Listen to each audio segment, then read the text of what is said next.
வணக்கம் அன்பு நண்பர்களே, இன்றைய ஆய்தெழுத்து நிகழ்ச்சிக்கு உங்கள் அனைவரும் அன்போடு வரவேற்கிறோம்.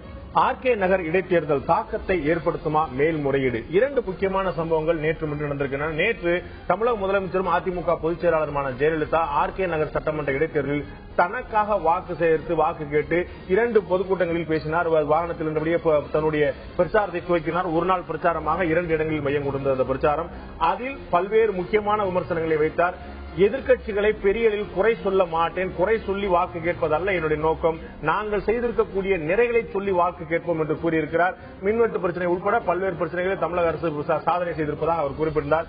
அவருடைய பிரச்சாரத்தினுடைய தாக்கம் அடுத்ததாக இன்று புலி வருகிறது என்று சொல்லப்பட்டிருந்த கதையாக கர்நாடக உயர்நீதிமன்ற தீர்ப்பை எதிர்த்து கர்நாடக அரசு உச்சநீதிமன்றத்தில் இன்று நீண்ட நாட்கள் எதிர்பார்க்கப்பட்டது போலவே இன்று உச்சநீதிமன்றத்தில் மேல்முறையீடு செய்திருக்கிறது. ஜெயலலிதாவுடைய சொத்து வழக்கில் ஜெயலலிதா உள்ளிட்ட 4 பேரும் விடுதலை செய்யப்பட்டதை எதிர்த்து கர்நாடக அரசு இந்த மேல்முறையீட்டு மனுவை தாக்கல் செய்திருக்கிறது. இந்த இடைத்தேர்தல் நடக்கக்கூடிய இந்த காலகட்டத்தில் இப்படி ஒரு மேல்முறையீடு செய்யப்பட்டிருப்பது ஆர்கே நகர் இடைத்தேர்தலிலோ தமிழக முதலமைச்சர் ஜெயலலிதாவுடைய அரசியல் வாழ்விலோ ஏதேனும் தாக்கத்தை ஏற்படுத்துமா?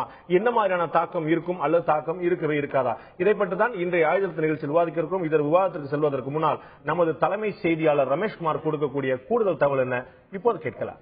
தமிழக முதலமைச்சர் ஜெயலலிதா கடைசியாக பொதுமக்கள் முன்பு பிரச்சாரத்தில் ஈடுபட்டது கடந்த ஆண்டு செப்டம்பர் 15ஆம் தேதி கோவை மாநகராட்சி தேர்தலின் போதுதான்.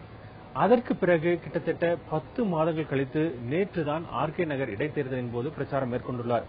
இந்த 10 மாதத்தில் சொத்து வழக்கில் தீர்ப்பு வழங்கப்பட்டது, அதில் தண்டனை வழங்கப்பட்டது. 21 நாட்கள் சிறையில் இருந்தார். அதற்கு பிறகு உச்சநீதிமன்றம் ஜாமீன் வழங்கியது. பிறகு இந்த வழக்கில் கர்நாடக உயர்நீதிமன்றம் மேல்முறையீட்டு வழக்கை விசாரித்து அவர் விடுதலை செய்தது. கடந்த 10 மாதங்களில் அவர் எந்த ஒரு பொதுமக்கள் முன்பு எந்த பிரச்சாரத்தையும் மேற்கொள்ளவில்லை. ஆனால் அறிக்கை மட்டும் வெளிவந்து கொண்டிருந்தது. இந்த நிலையில தான் நேற்று அந்த ஆர்கே நகர் தொகுதியில் முதல் 10 மாதங்கள் கழித்து முதன்முறையாக பிரச்சாரம் மேற்கொண்டார். அப்போது அந்த பிரச்சாரத்தில் ஆர்கே நகர் தேர்தல் என்பது ஒரு அரசியல் சதி என்றும் இது ஒரு திணிக்கப்பட்ட தேர்தல் என்றும் தெரிவித்திருந்தார். இந்த நிலையில தான் கர்நாடக உயர்நீதிமன்றம் அளித்த தீர்ப்பை எதிர்த்து அந்த கர்நாடக அரசு உச்சநீதிமன்றத்தில் இன்று அந்த சொத்து வழக்கில் மேல்முறையீடு வழக்கை தாக்கல் செய்திருக்கிறது.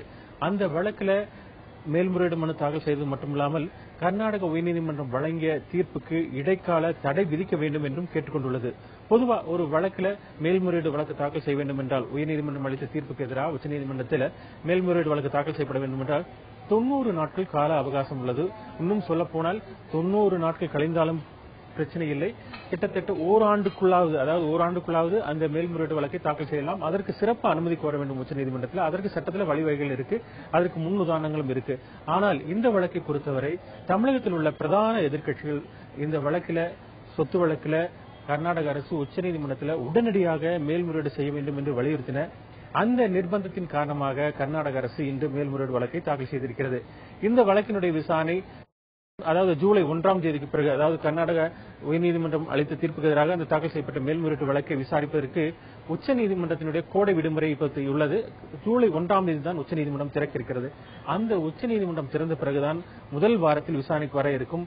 அப்போது கர்நாடக அரசு சார்பில் கர்நாடக உயர்நீதிமன்ற நீதிபதி குமாரசாமி அளித்த தீர்ப்புக்கு இடைக்கால தடை விதிக்க வேண்டும் அல்லது அந்த தீர்ப்பை நிறுத்தி வைக்க வேண்டும் என்று வலியுறுத்துவார்கள். ஆனால் உச்சநீதிமன்ற வரலாற்றில் இதுபோல ஒரு விடுதலை எதிர்த்து தொடரப்பட்ட மேல்முறையீடு வழக்குகளில் இப்படி ஒரு விடுதலையை நிறுத்தி வைக்க வேண்டும் என்று எந்த ஒரு உத்தரவும் பிறப்பதற்கான எந்த முகாந்திரமும் இல்லை என்று வழக்கறிஞர்கள் தெரிவிக்கிறார்கள். இருந்த போதிலும் இது ஒரு அரசியல் முக்கியத்துவம் வாய்ந்த வழக்காக இருப்பதால் இந்த வழக்கில் என்ன நடக்கும் என்று நாம் பொறுத்திருந்துதான் பார்க்க வேண்டும்.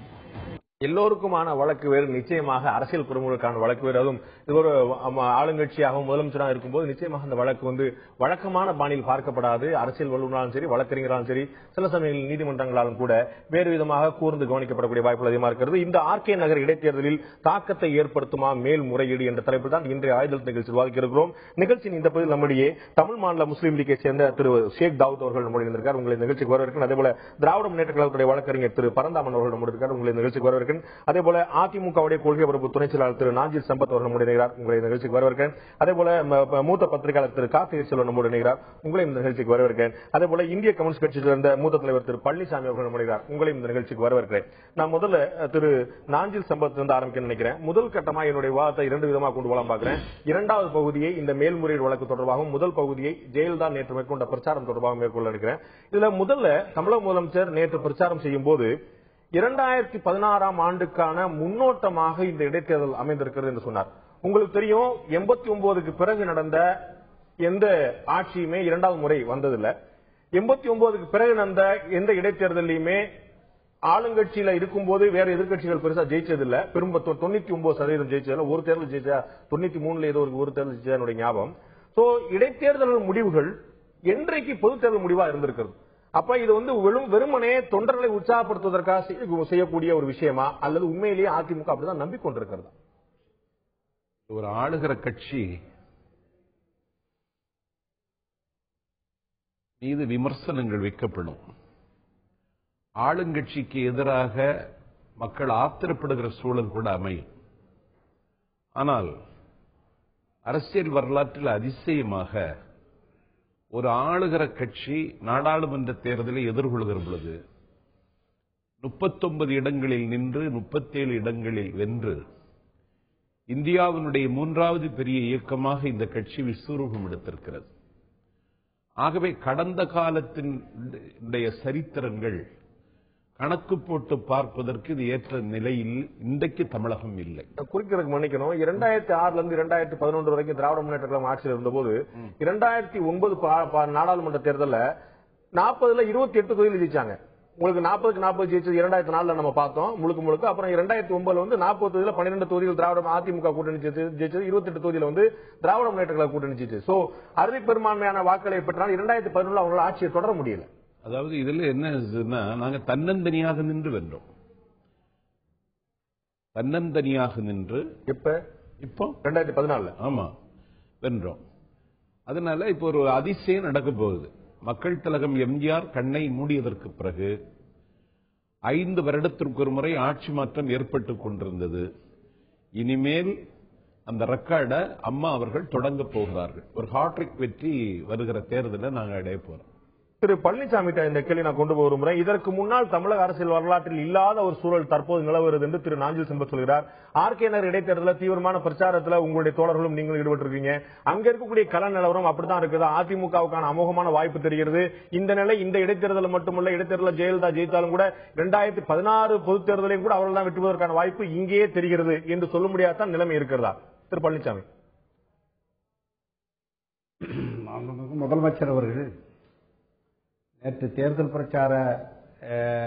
பிரச்சார கூட்டத்தில் உரையாற்றுகிற போது மக்கள் மீது நம்பிக்கை வைத்திருப்பதாகவும், ஆக அந்த மக்களுக்காக வேண்டி தன்னுடைய ஆட்சி நடைபெறுகிறதாகவும், ஆக எனக்கு வாக்களிக்க வேண்டும் என்று நேற்று அவருடைய வாக்குறுதிகள் எல்லாம் கொடுத்திருக்கிறார்கள்.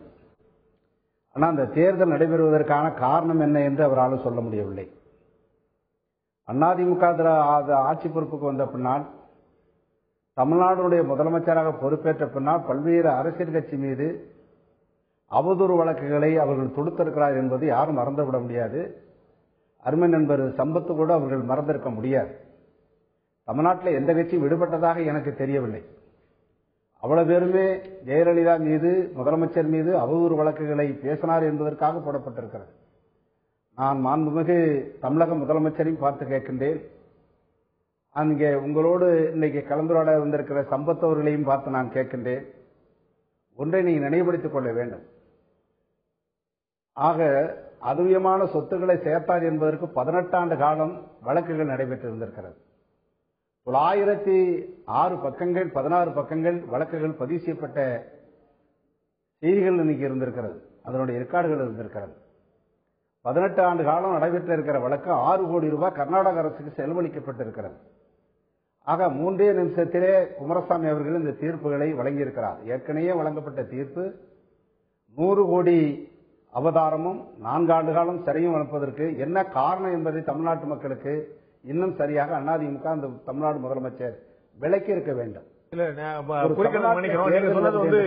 ஏன் குன்ஹா தண்டனை வழங்கினார் என்பதை விளக்கி இருக்க வேண்டுமா அல்லது ஏன் குமாரசாமி விடுவித்தார் என்பதை விளக்கி இருக்க வேண்டுமா?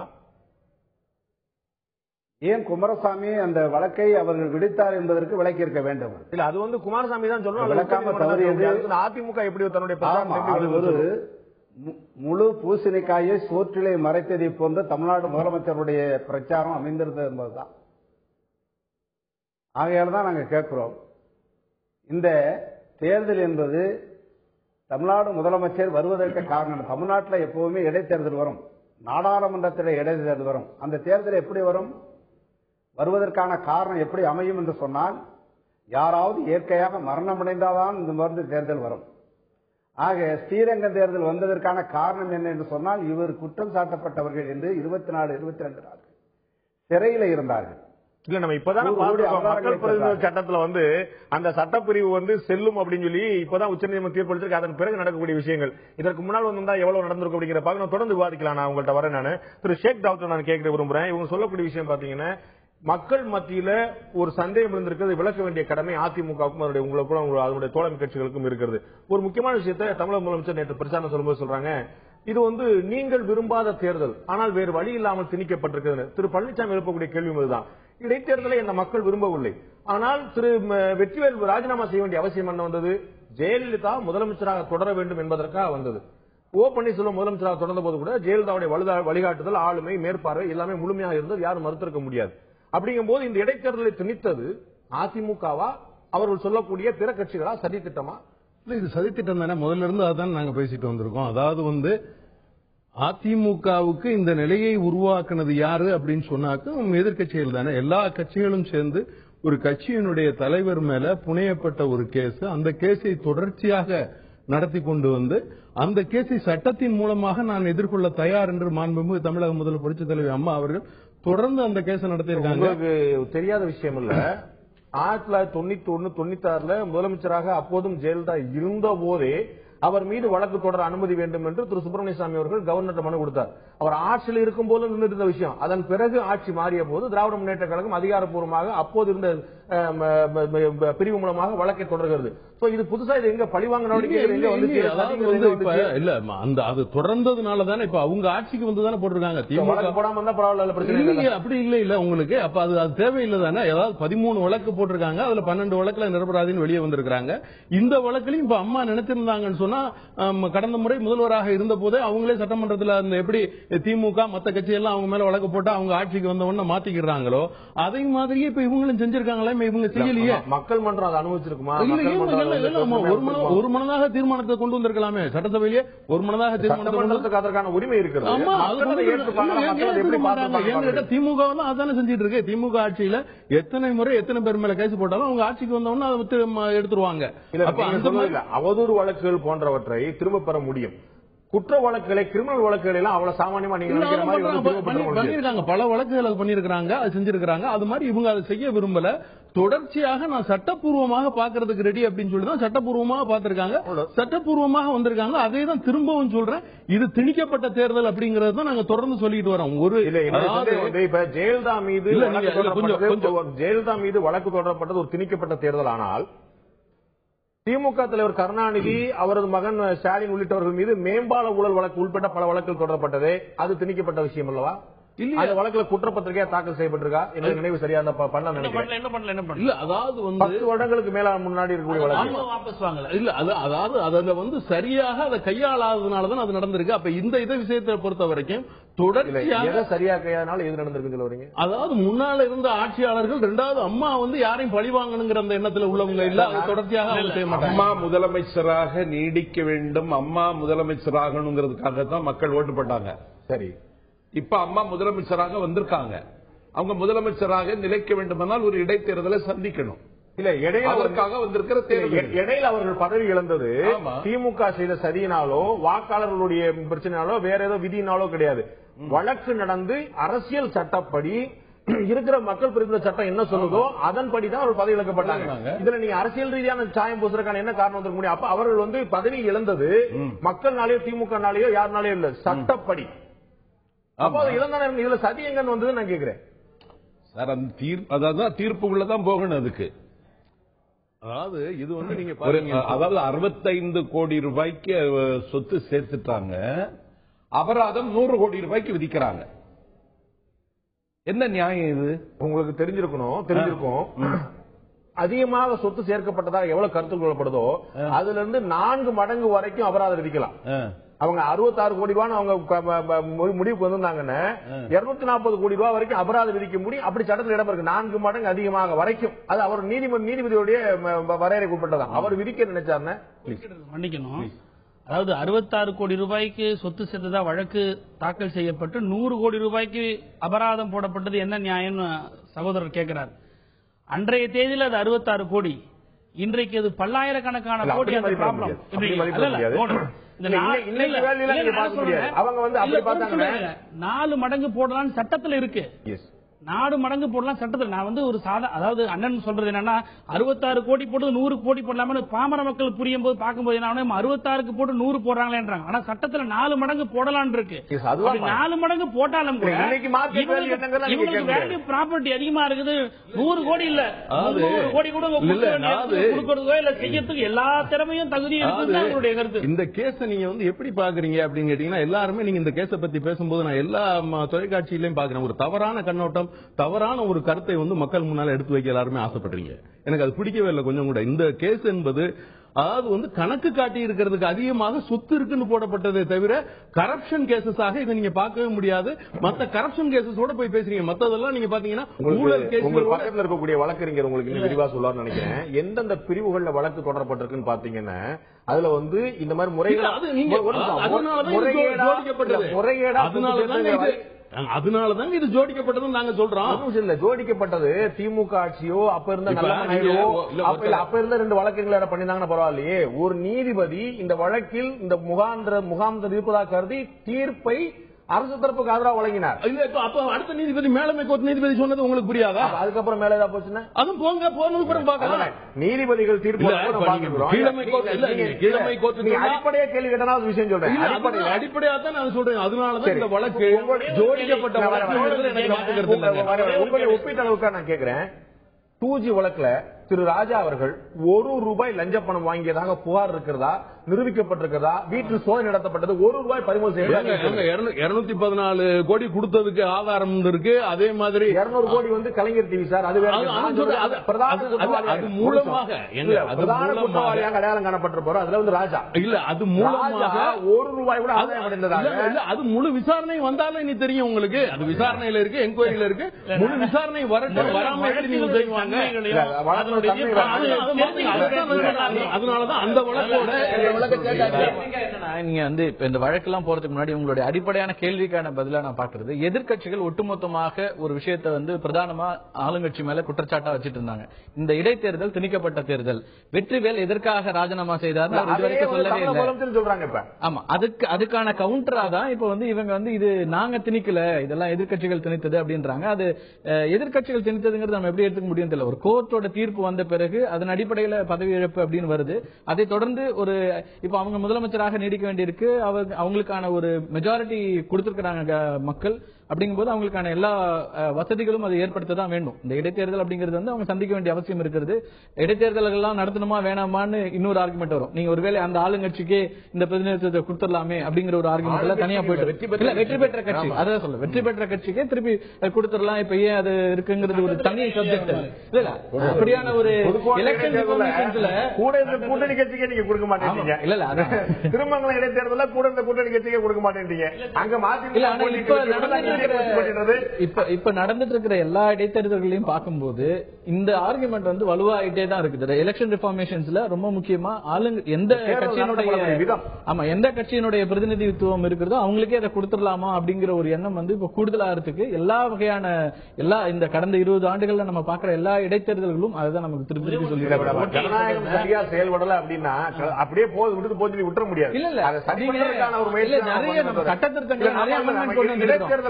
இடைத்தேர்தல்கள்ல எதிர்பாராத வெற்றியும் தோல்வியும் இந்த வரலாறு கண்டிருக்கிறது. சமீப காலங்களில் இல்லைன்னு சொல்லலாமே தவிர நம்ம சொல்ல நம்ம ஆளுங்கட்சியா திராவிட முன்னேற்ற கழகம் இருந்தபோது எம்ஜிஆர் பெற்ற வெற்றி தான் அதிமுக ஒரு பிள்ளையார் சொல்லியாக ஒரு அடித்தளமாக இருந்தது. திண்டுக்கல் பாராளுமன்ற அது மாதிரி வரலாறு தமிழ்நாடு வந்து வரலாறுகார தேர்தல் அப்படின்னு ஆயிடுச்சு. ஒட்டுமொத்த தேர்தல் காலமே தமிழ்நாடு மற்ற மாநிலங்கள்ல இருந்து வித்தியாசமான ஒரு மாநிலம் ஆயிடுச்சு. ரொம்ப எக்ஸ்பென்சிவ் ஸ்டேட் அப்படின்னு ஆயிப்போச்சு. அதனால இங்க வந்து அந்த ரிஃபர்மேஷன் ஜெயலலிதா அவங்க வந்து பிரச்சாரம் செய்யும் போது இந்த தேர்தல் வந்து தேவையில்லாத திணிக்கப்பட்டதுன்னு சொல்லி கேட்கறாங்க இல்லையா, இந்த கேள்வியே நகைப்புக்குரியது. அவங்க நினைச்சிருந்தாங்களா இந்த தேர்தலை அவங்க தவிர்த்து இருக்கலாம். என்ன காரணம்னா இவங்க முதலமைச்சரா வரணும்ன்றதுக்காக இவங்க வந்து பதவி பிரமாணம் எடுத்திருக்காங்க. 6 மாசத்துக்குள்ள சட்டமன்ற உறுப்பினர் தேர்ந்தெடுக்கப்பட வேண்டியது சட்டத்தினுடைய கட்டாயம். அது நான் என்ன கேட்கிறேன், இந்த தேர்தலை இவங்க விரும்பாத சூழல் இருந்தால் ஏற்கனவே இருந்த பன்னீர்செல்வம் இருந்து நடத்திட்டு போட்ட அரசாங்கத்தை நீங்க முன்னாடியே சொன்ன மாதிரி எல்லாத்தையுமே சொன்னாரு. எல்லாத்தையுமே மக்கள் பன்னீர்செல்வத்துக்கு வாக்களிக்கல, ஜெயலலிதா முதலமைச்சரான வாக்களிச்சாங்க. அப்ப ஒண்ணு செய்யணும். அப்ப அப்படியே அப்படி பண்ண ஜெயலலிதா ஒட்டுமொத்தமா ராஜினாமா பண்ணிட்டு இந்த வழக்கெல்லாம் சந்திச்சு உச்சநீதிமன்றத்தை நான் குற்றவட்டம் சொல்லிட்டு தேர்தலை சந்திக்கிட்டோம். இல்ல உங்களுக்கு எப்ப ஆண்டுக்கு மேண்டேட் வந்து அவங்க வாங்கிட்டு இருக்காங்க. அவங்க தமிழக மக்கள் 2011 போய் 5 ஆண்டு கால ஆட்சி என்ற கொடுங்க மக்கள் கொடுத்திருக்காங்க. 5 ஆண்டுகள் அவங்களுக்கு பரிபூர்ணமா இருக்கிறதுக்கான உரிமை என்ன பயன்? இப்போ பாருங்க, இப்போ இன்னொரு முறை இந்த மக்களுக்கு தேர்தல் திணிக்கப்பட்டது இது என்னால கிடையாது, மக்களுக்கு வந்து நான் விரும்பலன்னு சொல்றாங்களே. இன்னைக்கு இந்த ஆர்கே நகர் இடைத்தேர்தல் 27 ஜூன் அந்த வாக்களிக்கப்படும் போது ஜூலை மாசம் உச்சநீதிமன்றம் போது இதனுடைய நிலைமையை நீங்க எரிச்சு பாருங்க. இப்ப இதுக்கு திருசங்க சொல்ற இப்ப உச்சநீதிமன்றத்துக்கு வழக்கு போறாங்க. இந்த வழக்குகள்லாம் வந்து மறுபடியும் இவங்க 6 மாசத்துக்குள்ள இதை முடிக்கிறான்னு வச்சு உச்சநீதிமன்றம் நீங்க ஒரு வழக்குறீங்க, நீங்க சொல்லுங்க, இதுக்கு முன்னுதாரணங்கள் சொல்லுங்க. இது போன்ற மேல்முறையீட்டு வழக்குகள் உச்சநீதிமன்றம் செல்லும் போது 6 மாதங்களுக்குள் வழக்கு முடிக்கப்பட்ட முன்னுதாரணங்கள் ஜெயலலிதா கேஸே முன்னுதாரணம். கர்நாடகால 3 மாசத்துல முடிச்சிருக்காங்க. இந்த அப்பீல உங்களுக்கு நல்லா நடத்தக்கூடாது. திரு கார்த்திகை செல்வன் கேட்க விரும்புறேன். நேற்று பிரச்சாரம் முதலமைச்சர் போய் மேற்கொண்டாங்க அப்படிங்கறதுக்காக அங்க இருக்கக்கூடிய பள்ளிகளுக்கு எல்லாம் வந்து முன்பின் அறிவிக்கப்படாமல் விடுமுறை விடப்பட்டது. இது வந்து அவங்களே ஒரு அண்டர்ஸ்டாண்டிங்ல செஞ்சு ஒரு SMS மூலமா அனுப்ப சொல்லி ஒரு பதட்டத்தை உருவாக்கி அனுப்பிட்டாங்கன்னு சொல்றாங்க. தேர்தல் ஆணையம் வந்து எனக்கு தெரியவே தெரியாது, அது அவங்க விடுமுறை விட்டா நானும் தடுக்க முடியாதுறாங்க. இதை பாதுகாப்பு ஒரு Z+ இருக்கக்கூடியவங்களுக்கான பாதுகாப்பு ஏற்பாடுக்காக செய்யப்பட்ட விஷயம். அந்நேரம் 4:30 மணிக்கு மேல போகும்போது பிள்ளைகளுக்கு ஒரு அவதி வரக்கூடாதுங்கிறக்காக செய்யப்பட்ட விஷயமா பாக்குறதா, அல்லது இவங்களுக்கு ஒரு கூட்டம் சேர்க்கணும், இல்லாட்டி ஒரு பதத்தை ஏற்படுத்தணும், இல்லாட்டி ஒரு பிரம்மாண்டத்தை காட்டுங்கிறதுக்காக எந்தெந்த மாதிரியான எக்ஸ்ட்ரீமுக்கு எல்லாம் போறாங்க அப்படின்னு பாக்குறதா? இல்ல, ஒரு பிரச்சாரம் செய்வதற்கான எல்லா உரிமைகளும் ஒரு வேட்பாளருக்கு உண்டு. இந்தந்த பகுதிகளில் அந்த தொகுதிக்குள்ள இருக்கிற எல்லா மக்களையும் சந்திக்கிறதுக்கான உரிமையும் ஒரு வேட்பாளருக்கு உண்டு.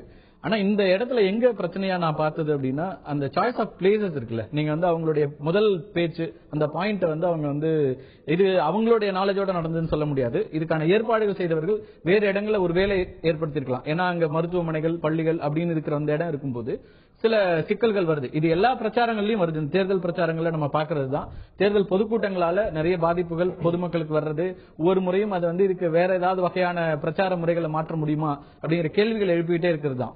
ஆனால் இதுல நேற்றைக்கு வந்து அங்க நேரடியாக பார்த்தது வடசென்னை மாதிரியான ஒரு பகுதியில தெருக்கள் ரொம்ப குறுகலான பகுதிகள், அங்க வந்து ஏற்கனவே நெரிசல் மிகுந்த ஒரு ஏரியா. அப்படிங்கும்போது இவங்க ஒரே ஒரு நாள் பிரச்சாரம் போது ஒட்டுமொத்தமா ஒரே இடத்துல எல்லாத்தையும் குவிக்க வேண்டிய அவசியமும் ஏற்பட்டுச்சு. 2 பாயிண்ட் தான் பேசுறாங்க. அப்ப எல்லாருமே அந்த இடங்களுக்கு வர வேண்டிய சூழல் வரும்போது அந்த ஒரு 2-3 மணி நேரத்துக்கு அந்த இடம் ஸ்தம்பித்தது. இது வந்து ஒவ்வொரு முறையும் நம்ம தேர்தல் கட்சிகள் பிரச்சாரங்களின் போது பாக்குறோம். பெரிய தலைவர்கள் வரும்போது, குறிப்பாக முதலமைச்சர் வரும்போது அவருக்கான செக்யூரிட்டி அரேஞ்ச்மெண்ட்ஸ்ல இருந்து பல விஷயங்கள் வருது. ஆனா அந்த சாய்ஸ் ஆஃப் இடமும் ஒருவேளை இவங்க வந்து சண்டே இதை பண்ணிருக்கலாமா அப்படிங்கிற ஒரு இதுவும் வந்து அங்க இருக்கிற மக்களே எழுப்பின ஒரு விஷயமா இருக்குது. இன்ஸ்டெட் ஆஃப் நீங்க வந்து ஒரு ஒர்க்கிங் டே பண்றதுக்கு இடமும் தவறான தேர்வு. ஆமா, அப்படிங்கிறது வந்து அங்க இருக்கிற மக்களே இப்ப நீங்க வந்து யாருக்காக போய் பிரச்சாரங்களை பண்றோமோ, இன்னைக்கு வந்து டெலிவிஷன் மீடியா நிறைய வந்தாச்சு. பிரச்சாரங்களுக்கான எல்லா உரிமைகளும் இருந்தாலும் அந்த பகுதி மக்களை அவங்களுடைய அவதிகளுக்கு உள்ளாக்காம எதிர்க்கட்சிகள் வந்து பள்ளிகள் விடுமுறை விடப்பட்டதை வந்து ஒரு தவறான ஒரு செயல் சொல்லி பாக்குறாங்க. நீங்க வந்து அது பாதுகாப்புக்கான ஏற்பாடு நீங்க பாக்குறீங்களா? இல்ல, நிச்சயமா பாதுகாப்பு ஏற்பாடும் இருக்குங்க. நீங்க அந்த அவங்களோட வென்யூ இருக்குல்ல, முதல் பாயிண்ட்லயே 2 பக்கமும் 2 பள்ளிகள் இருக்கு. நீங்க அந்த இடத்துல எப்படி நீங்க வந்து ஒரு பொதுக்கூட்டம் பேசும்போது அதுக்கு முன்னதாக Z+ல இருக்கிறவங்களுக்கான செக்யூரிட்டி அரேஞ்ச்மெண்ட்ஸ் இருக்கு.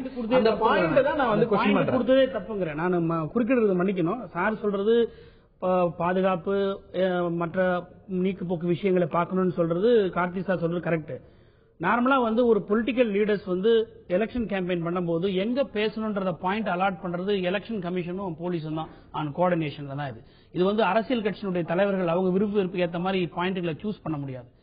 இன்னைக்கு வந்து ஒரு பிரதான எதிர்க்கட்சிகள் வந்து போட்டியிடுகிற போது எங்களுக்கு அந்த அனுபவங்கள் எங்களுக்கு தெரியும். நாங்க என்ன பண்ணுவோம், எங்களுடைய தலைவர் இங்க பேசணும்னு சொல்லி அது முடியாதுங்க, அந்த பாயிண்ட் கிடையாதுங்க, அங்க ஸ்கூல்ஸ் இருக்குது, காலேஜ் இருக்கு, தேவாலயங்கள் இருக்குது, இதுல டிராபிக் கன்ஜெஷன் ஆன இடம் இருக்குது அப்படின்னு போலீஸ் வந்து மறுக்கும். ஆனா இந்த இடத்துல எல்லாமே இவங்க தான், எலெக்ஷன் கமிஷனும் இவங்க தான், போலீஸும் இவங்க தான், தேர்தலில் கேண்டிடேட் இவங்க தான் போது இவங்க சூஸ் பண்றது சாய்ஸ், யாரும் வந்து ஒரு ஆப்ஷனே கிடையாது. அப்படி இருக்கும்போது இந்த இடத்தை சூஸ் பண்ணதே தப்பு, போலீஸ் அனுமதி கொடுத்ததே தப்பு. ஏன்னா இன்னைக்கு உங்களுக்கு தெரியும், ஊடகங்களும் எல்லா பத்திரிகைகளும் அட்டைப்படங்கள்ல தேர்தல் கமிஷன் ஒன்னு இருக்குதா அப்படின்னு அட்டைப்படத்திலே போட்டு கேக்குறாங்க. அந்த அளவுக்கு இன்னைக்கு model code violations, rule commission வந்து நான் சொல்லிடுறேன், முடிச்சிடறேன். தேர்தல் கமிஷன் ஒன்னு இருக்குதான்றது என்னன்னா, நடக்கிற தவறுகளை தட்டி கேட்க கூட இல்லாம 144 போட்டாங்க தமிழ்நாட்டுல. நான் சொல்ல வரேன், 144 போட்டாங்க தமிழ்நாட்டுல. சொன்னது போல நீங்க எல்லாம் தேர்தலை போட்டிட்டு இருந்தீங்க அப்படின்னா இந்த பிரச்சாரத்தை நீங்க வலுவா வைக்க முடியும், உங்களுடைய அதிருப்தியை எதிர்ப்பு வலுவா தேர்தல் வந்து நேத்ரா திட்டம் அந்த திட்டம் டெய்லி சந்தீப் சக்சேனா வந்து மாநில தேர்தல் தலைமை ஆணையர் ஒவ்வொரு நாளும் எப்படி புகார் வந்தா தானே. பள்ளிக்கூடத்துல விடுமுறை விடப்பட்ட பத்தி அவருக்கு புகார் வரல, தேர்தல் ஆணையம் அப்படியே போயிட முடியுமா? கண்காணிக்கிறதுக்கு அமைப்புகள் இருக்குங்க. தேர்தல் ஆணையத்துல அவங்க வந்து அப்சர்வர்ஸ் போட்டிருக்காங்க. அப்ப அப்சர்வர்ஸோட ரோல் என்னங்கிற கேள்வியும் வரது. பள்ளிக்கூடங்கள் வந்து திடீர்னு விடுப்பு விடப்பட்டதுல ஒரு அத்துமீறல் இருந்தது அப்படின்னா நிச்சயமா நீங்க போராட முடியும். ஆனா பள்ளிக்கூடம் தானே முன் வந்து பக்கத்துல பேசிக்கா ஒரு கேள்வி இருக்கு. நீங்க ஒரு மருத்துவமனைகள் இருக்கிற பகுதிகளில் ஒரு டெசிபிளுக்கு மேல நீங்க சவுண்ட் வைக்க கூடாது, அதுக்கான ஏற்கனவே தேர்தல் ஆணையத்தினுடைய இதுலயே இருக்குது. இப்ப இதெல்லாம் கவனிக்க முடியாது. இதுல வந்து நீங்க ஏற்கனவே சொன்னது போல அந்த இடம் தவறு, அந்த நாள் தவறு, இந்த மாதிரி ஒரு பாயிண்ட் இருக்கலாம். இந்த திமுகவுடைய பொருளாளர் ஸ்டாலினோ மற்றவர்களோ குறிப்பிட்டது போல இதுல பள்ளிக்கூடங்களை விடுமுறை விடப்பட்ட திரு பாமக ராமதாஸ் சொன்னது போல இதுல அத்துமீறல் எங்க வந்தது, தவறு எங்க வந்து, முறைகள் எங்க வந்து. முதலமைச்சர் அம்மா பிரச்சாரத்துக்கு வந்தது 6 மணிக்கு தானங்க.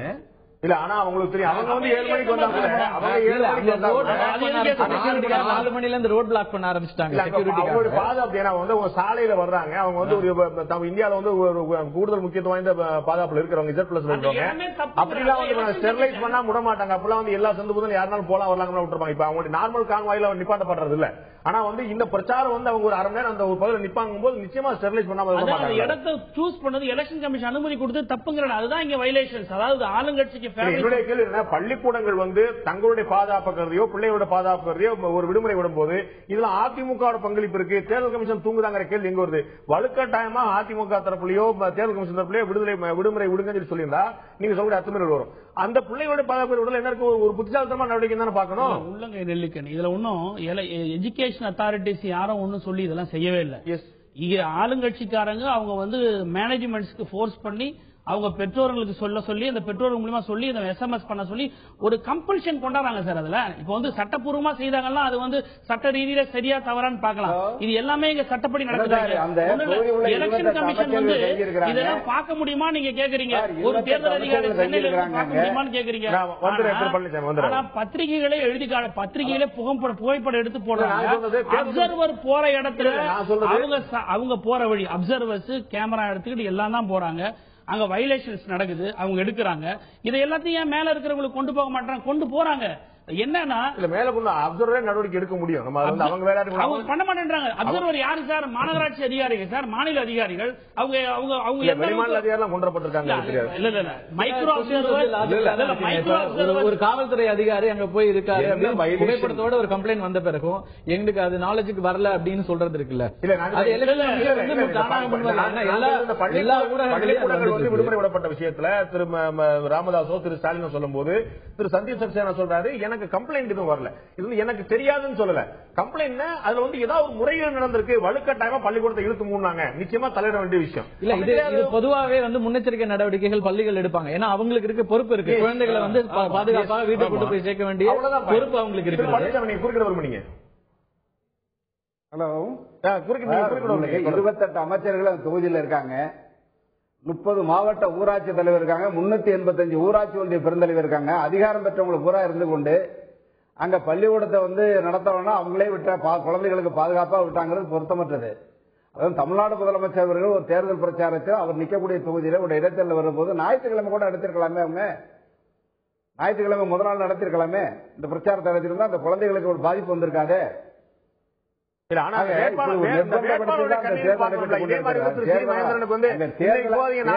சம்மதிக்க மாட்டீங்கல்ல. அந்த வேட்பாளருக்கான கார்த்திகை சொன்ன போல அந்த வேட்பாளருக்கான உரிமை இருக்கிறது. அவங்க என்னைக்கு பிரச்சாரம் பண்ணணும், எங்க பிரச்சாரம் பண்ணணும் முடிவு எடுக்கிற உரிமை அவங்களுக்கு இருக்குல்ல.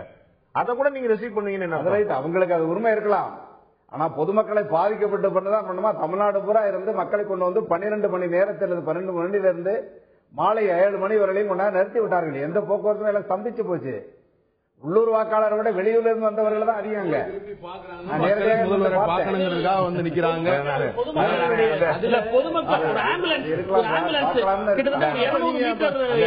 நேரலையும் போது நான் சொல்லியிருந்தேன், அது வந்து நீங்க சொன்ன மாதிரி கட்சி தொண்டர்கள் எவ்வளவு பேர் பார்க்க முடியும் தெரியல. ஏற்கனவே அவர் சொன்னது போல தமிழகத்தில் இருக்கக்கூடிய அத்தனை அதிமுக எம்பிக்கள், அமைச்சர் பெருமக்கள், எம்எல்ஏக்கள் எல்லாருமே வந்து நின்ற போது ஆர்கே நகர் தொகுதி மக்கள் பார்த்துக்க முடியுமா? அங்கே வந்து பக்கத்துல வந்து உங்களுக்கு ஸ்டேஜ் போட்டு அதுக்காக அந்த ஆடல் பாடல் நிகழ்ச்சிகள் நடந்துட்டு இருக்கு. இடையில யாரெல்லாம் அதுக்கு பாராட்டு தெரிவிக்கிறாங்கன்னு பார்த்தா ஒட்டுமொத்த தமிழகத்து ஊர்ல இருந்து வந்த கிளை செயலாளர்கள், ஒன்றிய செயலாளர்கள் அவங்க பேர்ல தான் வாசிச்சு யாரெல்லாம் வந்திருக்காங்க அப்படிங்கிறதுக்கான ஒரு மக்கள்கிட்ட வந்து அவங்க சேர்ந்துக்க முடியுமா அப்படிங்கிற அவங்க பார்க்கணும். பிரச்சாரம் பண்றதுக்கு ஒரு பக்கம் இருந்தா கூட பப்ளிக் மூவ்மெண்ட் ஆகாத அளவுக்கு ஒண்ணு பண்ணணும். ஆனா பொதுவா இல்ல அந்த ஹாஸ்பிடல் ஏரியால இருக்கும்போது ஆம்புலன்ஸ் போறதுல பிரச்சனை இருந்திருக்கு, அதை பார்க்க முடிஞ்சிச்சு. கலைஞர் முதலமைச்சராக சரி, ஜெயலலிதா முதலமைச்சராக சரி, கலைஞர் செக்ரட்டரியேட்ல இருந்து அவர் வந்து எந்த இடத்துக்கு போனாலும் வந்து ஒரு முதலமைச்சருக்குரிய பாதுகாப்பு அதிகாரிகள் கொடுத்தாலும் கூட பொதுமக்களுக்கு பாதிப்பு அதிக அளவில் இல்லாம எப்பவுமே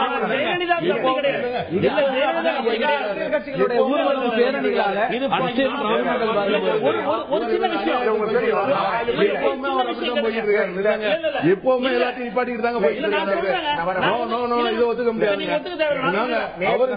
இன்னைக்குமே நிப்பாட்டிட்டு தாங்க போயிட்டு பிரச்சாரத்துல நீங்க சொல்லக்கூடிய குற்றச்சாட்டு உண்மையா இருக்கலாம். ஆனால் 91-96 இந்த குற்றச்சாட்டு மிகப்பெரிய அளவில் இருந்தது.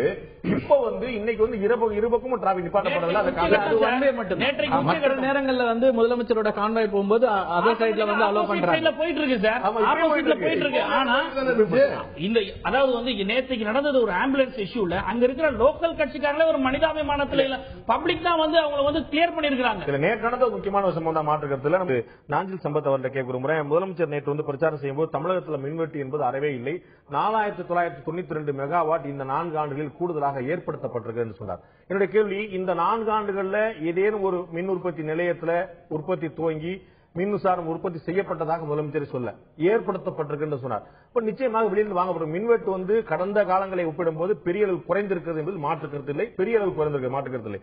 ஆனால் கூடுதல் விலை கொடுத்து மின்சாரம் இப்படி வாங்கி கொண்டு இப்படி செய்யப்படக்கூடிய தற்காலிக ஏற்பாடு மின்சாரம் ஏற்படுத்தப்படுவது எத்தனை நாளைக்கு தாங்க முடியும்? மக்களுக்கு என்ன வேணும்? மின்சாரம் வேணும். கடன் இருக்கக்கூடாது. அரசுக்கு வந்து மின்வாரியத்துக்கான கடனும் உங்களுக்கு தெரியும். இது போல திமுக ஆட்சியில இதே போல வந்து வாங்கப்பட்டு தான் கடன் மின்சார வாரியத்துக்கு கொடுக்க கூடாது என்றே விதிமுறை வகுக்கப்பட்டு அதன் பிறகு தமிழக அரசு முதலமைச்சர் ஜெயலலிதா வந்த பிறகு தமிழக அரசுடைய நிதியை வந்து மின்சார வாரியத்துக்கு கொடுத்து அந்த நிதி நிலைமையை சீர்படுத்தி திருப்பி இந்த நிலைமைக்கு போச்சு. திரும்பவும் இதே போல கூடுதல் விலை கொடுத்து வாங்கினா அதே கதான் திரும்பவும் தொடர போகுது. அப்படி சொன்னாங்களா முதலமைச்சர்? இல்ல, அந்த திமுக மின்வாரியம் வந்து அகல பாதாளத்துக்கு நீர்நிலைமை சென்று கடன் கூட வாங்க முடியாத நிலைமை அடைந்ததை முதலமைச்சரே 100 முறை குறிப்பிட்டிருக்காங்க. அதை வந்து தமிழக அரசு தன்னுடைய நிதியிலிருந்து கொடுத்து தான் ஜாமீன் கொடுத்தா கடனாக கொடுங்க சொல்லி கேக்குது. இன்னைக்கு கூடுதல் விலை கொடுத்து மின்சாரம் வாங்கப்படுறது உலகறிந்த விஷயம். இதுல வந்து அவங்க தனியா சொல்ல வேண்டிய விஷயம். மின்சாரம் உற்பத்தி பண்ணப்படல. முதலமைச்சர் என்ன சொல்லிருக்கோம், 4992 மெகாவாட் உற்பத்தி செய்திருக்கோம். யாரும் வாயை திறந்துக்கு போறதில்ல. அவங்க சொல்லிருக்காங்க மின்சார உற்பத்திக்கு ஏற்பாடு செய்யப்பட்டிருக்கிறது, ஏற்படுத்தப்பட்டிருக்கிறது. எப்படி எங்க ஏற்படுத்தப்பட்டு வாங்கதானே செய்யணும். மின்சாரம் தமிழ்நாட்டு மக்களுடைய தேவைக்கு கொடுக்கணும் தானே. உற்பத்தி செய்வதற்கான வாய்ப்பு இல்லைன்னா என்ன செய்யணும்? உற்பத்தி செய்யறதுக்கான முயற்சியில அரசு மேற்கொள்ளணும், உற்பத்தி செய்யணும். இதுதானே ஒரு கடமையா இருக்க முடியும். நம்ம தனியார ஊக்குவிக்கலாம், சூரிய மின்சாரம் கொண்டு வரலாம், காற்றாலைகள் கொண்டு வரலாம். காற்றாலை மின்சாரத்துக்கு உற்பத்தி தொடங்குவதற்கான சூழல் உருவாகி அதற்கான டெண்டர் விட்டாச்சு. விட்டு எவ்வளவு தூரம் அப்படின்னா இவங்க வந்து நான் உற்பத்தி பண்ணிருப்பேன், அதாவது முதலமைச்சர் வந்து நான் இன்னென்ன விஷயங்கள் செய்தேன் அப்படின்னு ரொம்ப வெளிப்படையா சொல்லக்கூடிய வருகிற வரைக்கும் என்னங்க செய்யணும்? அப்ப வாங்கத்தானே செய்யணும். என்ன பிராக்டிகலா என்ன இருக்குன்னா இந்த ஆண்டு வந்து டிமாண்டே குறைஞ்சிருக்கு. ஒரு மின் தேவை அப்படிங்கிறது வந்து போன ஆண்டுல பாத்தீங்கன்னா சம்மர்ல அதிகபட்சமாக 13,700 மெகாவாட் வரைக்கும் கவர்மெண்ட் வந்து ஃபேஸ் பண்ணாங்க, அதை அச்சீவ் பண்ணாங்க. 15,000 மெகாவாட் டிமாண்ட் இருந்தது போன சம்மர்ல. ஆனா இந்த சம்மரோட மேக்ஸிமம் பீக்கே 13,000 மெகாவாட் தான் வந்தது. அதை இவங்க வந்து சமாளிக்க முடிஞ்சிச்சு. இருக்கிற எல்லா சோர்சஸையும் வச்சு மின்வெட்டு இல்லாத ஒரு நிலை அப்படிங்கிற ஒரு இதை உருவாக்குனாங்க. ஆனால் அவங்க சொன்ன மாதிரி ப்ரொடியூஸ் ஆனது எல்லாமே ஏற்கனவே ஆரம்பிக்கப்பட்ட திட்டங்கள்ல இருந்து கூடுதலாக நீங்க வந்து ஆமாங்க. அப்ப மின்சாரம்னா மின்சார பற்றாக்குறை என்பது தமிழ்நாட்டில் தொடர்ந்து நீடித்துக் கொண்டிருக்கிற ஒரு பிரச்சனை. ஆனா 4 ஆண்டு காலமாக அண்ணா திராவிட முன்னேற்ற கழக ஆட்சி பொறுப்புல இருந்து என்ன உற்பத்திக்கான என்ன திட்டமிட்டார்கள் என்கிற ஒரு கேள்வியும் இருக்கிறது அல்லவா? அதற்கு என்ன செய்ய என்பதுதான். நம்ம ஊர்ல பற்றாக்குறை என்பதற்கு அடுத்த ஊர்ல இருந்து நம்ம வந்து வாங்கி கொண்டாந்து கொடுத்து மின்சாரத்தை பர்ச்சேஸ் பண்ணி கொடுப்பது மூலமாகவே பிரச்சனையை தீர்ந்து விட முடியாது. இதுதான் தொடர்ந்து ஒவ்வொரு அரசும் செய்துகிட்டு இருக்கிற தவறு தான். நாம் உற்பத்தி செய்ய வேண்டும் என்பதுதான் இன்னைக்கு இருக்கக்கூடிய ஒரு கட்டாயமானது. அரசு இதுவரையும் என்ன செய்திருக்கிறது? காற்றாலை உற்பத்தியாளர்கள்லாம் காற்றாலை மூலமாக மின்சாரத்தை உற்பத்தி செய்கிற அந்த உற்பத்தியாளர்கள் கூட்டமைப்பு இண்டிவிஜுவலா மத்திய அரசு பிரதமருக்கு ஒரு இமெயில் அனுப்பியிருக்கிறாங்க. 2 நாளைக்கு முன்னாடி வந்த செய்தி. கிட்டத்தட்ட 144 உற்பத்தியாளர்கள் அவங்க என்ன சொல்றாங்கன்னா, தமிழக அரசாங்கம் வந்து எங்களுடைய எனர்ஜி ப்ரொடக்ஷனை வந்து வாங்க மறுக்கிறாங்க, அப்படி நீங்க தலையிடுங்கன்னு சொல்றாங்க. இது எதை காட்டுதுன்னா, இப்ப நீங்க சொல்ற மாதிரி ஒரு கடன் வாங்குறது திமுக ஆட்சியில வாங்கினாங்களா? இல்ல திமுக ஆட்சி வாங்கினாங்க. திமுக ஆட்சியில முழுமையா வாங்கினாங்க. தேவைகளுக்கு ஏத்த மாதிரி வாங்கணும் சார், தேவைகளுக்கு ஏத்த மாதிரி வாங்கணும். காற்றாலை மின் உற்பத்தியில பிரச்சனையே என்ன அப்படின்னா, ஒவ்வொரு இஷ்யூக்கும் political corner or political colour கொடுக்கிறது அது அர்த்தமாக அப்படி நான் சொல்லல. இல்ல அர்த்தமாக நான் என்ன கேக்குறேன், பிராக்டிகல் நான் சொல்றேன். இல்ல காற்றாலை மின்சாரங்கிறது எப்ப வரும் எவ்வளவு வரும் தெரியாது. அந்த மின்சாரத்தை அவர்கள் கொடுக்கும் நேரம்லாம் இவங்க உள்வாங்க முடியாது. அதனாலதான் இந்த மின் கடத்தி பத்தியில அவங்க உற்பத்தி செய்யற இடத்துல இருந்து இவங்க டிரான்ஸ்ஃபார்ம் இங்க கொடுக்கணும் இல்லையா, இது கூட அந்த பொறுப்பு அவங்க தான் கொடுத்திருக்காங்க. ஏன் அப்படின்னா இவங்க வந்து கொடுத்தாங்கன்னா இவங்க அனுப்பிட்டு இருந்தாங்க, ரிசீவ் பண்ண முடியாது முதல்ல இவங்களால. இவர்கள் எப்போது தயாரா இருக்கிறார்களோ, அரசு எப்போது தயாரா வாங்க முடியுது. அதிமுக ஆட்சி திமுக ஆட்சிங்கிற பிரச்சனை இதுல நான் ஒரு செகண்டுங்க. அதாவது வந்து நீங்க சொல்ற பாயிண்ட் பார்ட்டில நான் அக்செப்ட் பண்ணிக்கிறேன். எப்ப தேவை காற்றாலைகளுக்கு ஒரு சீசன் இருக்கு. அந்த சீசன்ல இருந்து கூட இந்த காற்று இவ்வளவு தூரம் இன்னைக்கு கிடைக்குமா கிடைக்காதாங்கிறதெல்லாம் பிராக்டிகலா சயின்டிபிக்கா நீங்க சொல்லக்கூடிய விஷயங்கள் தான். ஆனால் இன்றைக்கு தமிழ்நாடு ஒன்னும் சர்ப்ளஸ்ல கிடையாது. சர்ப்ளஸ் இல்லாத போது இருக்கிற போது வருவதை வாங்குறதுதான் பார்க்கணும். அப்படி இருக்கும் போது நீங்க வெளியில 15 ரூபாய் கொடுக்கும் போது தமிழ்நாட்டிலேயே உங்களுக்கு காற்றாலை மூலியமா கொடுக்கறத நீங்க ஏன் வாங்க மறுக்கிறீங்கன்ற இன்னொரு விஷயம் நான் சொல்றேன். சேமிக்கக்கூடிய வசதி இருந்தால் இன்னைக்கு வந்து காட்டுல அதான் இன்னைக்கு காற்றாலை வச்சுக்கிறோம், நாளைக்கு சூரிய ஒளி வச்சுக்கிறோம், நாளை கழிச்சு குஜராத்ல வர வச்சு சொல்லலாம். அப்படி கிடையாது. வர வழியிலேயே மின்சாரம் எக்ஸாஸ்ட் ஆகும் சார். அதை சொல்ல வரல நான். நீங்க என்ன ஒண்ணு கம்ப்ளீட் பண்ண விடுங்க. அதாவது இப்ப வந்து தேவைகள் இருக்கிற போது அதை வந்து வாங்கிதான் ஆகணும்னு சொல்லிட்டு நம்மளுடைய தோழர் சொல்றாரு. கடந்த 4 ஆண்டு காலம் இந்த அரசாங்கம் நிறைவு வரக்கூடிய சூழ்நிலைக்கு வந்திருக்குது. ஏற்கனவே திராவிட முன்னேற்ற கழக அரசாங்கத்தில் போடப்பட்ட மின் உற்பத்தி திட்டங்களை வந்து ப்ரொடக்ஷன் கொண்டு வந்தாலே இன்னைக்கு அவங்க தேவைகளை அவங்க சாட்டிஸ்பை பண்ணிருக்க முடியும். பல்வேறு குறுக்கீடுகளுக்கு பிறகு பல்வேறு தலையீடுகளுக்கு பிறகு பல்வேறு போராட்டங்களுக்கு வள்ளூரோ மேட்டூரோ பல விஷயங்கள் நடைமுறையாக புது திட்டங்களை எல்லாருமே வந்து திமுக திட்டங்கள். அதாவது சார் திமுக அரசாங்கம் விட்டு செல்கிற பொழுது தமிழ்நாட்டுக்கு வந்து 8000 மெகாவாட் உற்பத்தி வந்து எதிர்காலத்தில் தேவைப்படும் கணக்கிட்டு தான் 2006-2007லயே ஒவ்வொரு ஆண்டு காலத்திலும் எத்தனைக்கு எவ்வளவு மெகாவாட் வேணும் இதெல்லாம் விரிவா சொல்லக்கூடிய விஷயங்கள். இந்தந்த ஆண்டுக்கு இந்தந்த மெகாவாட் உற்பத்தி செய்ய முடியும்.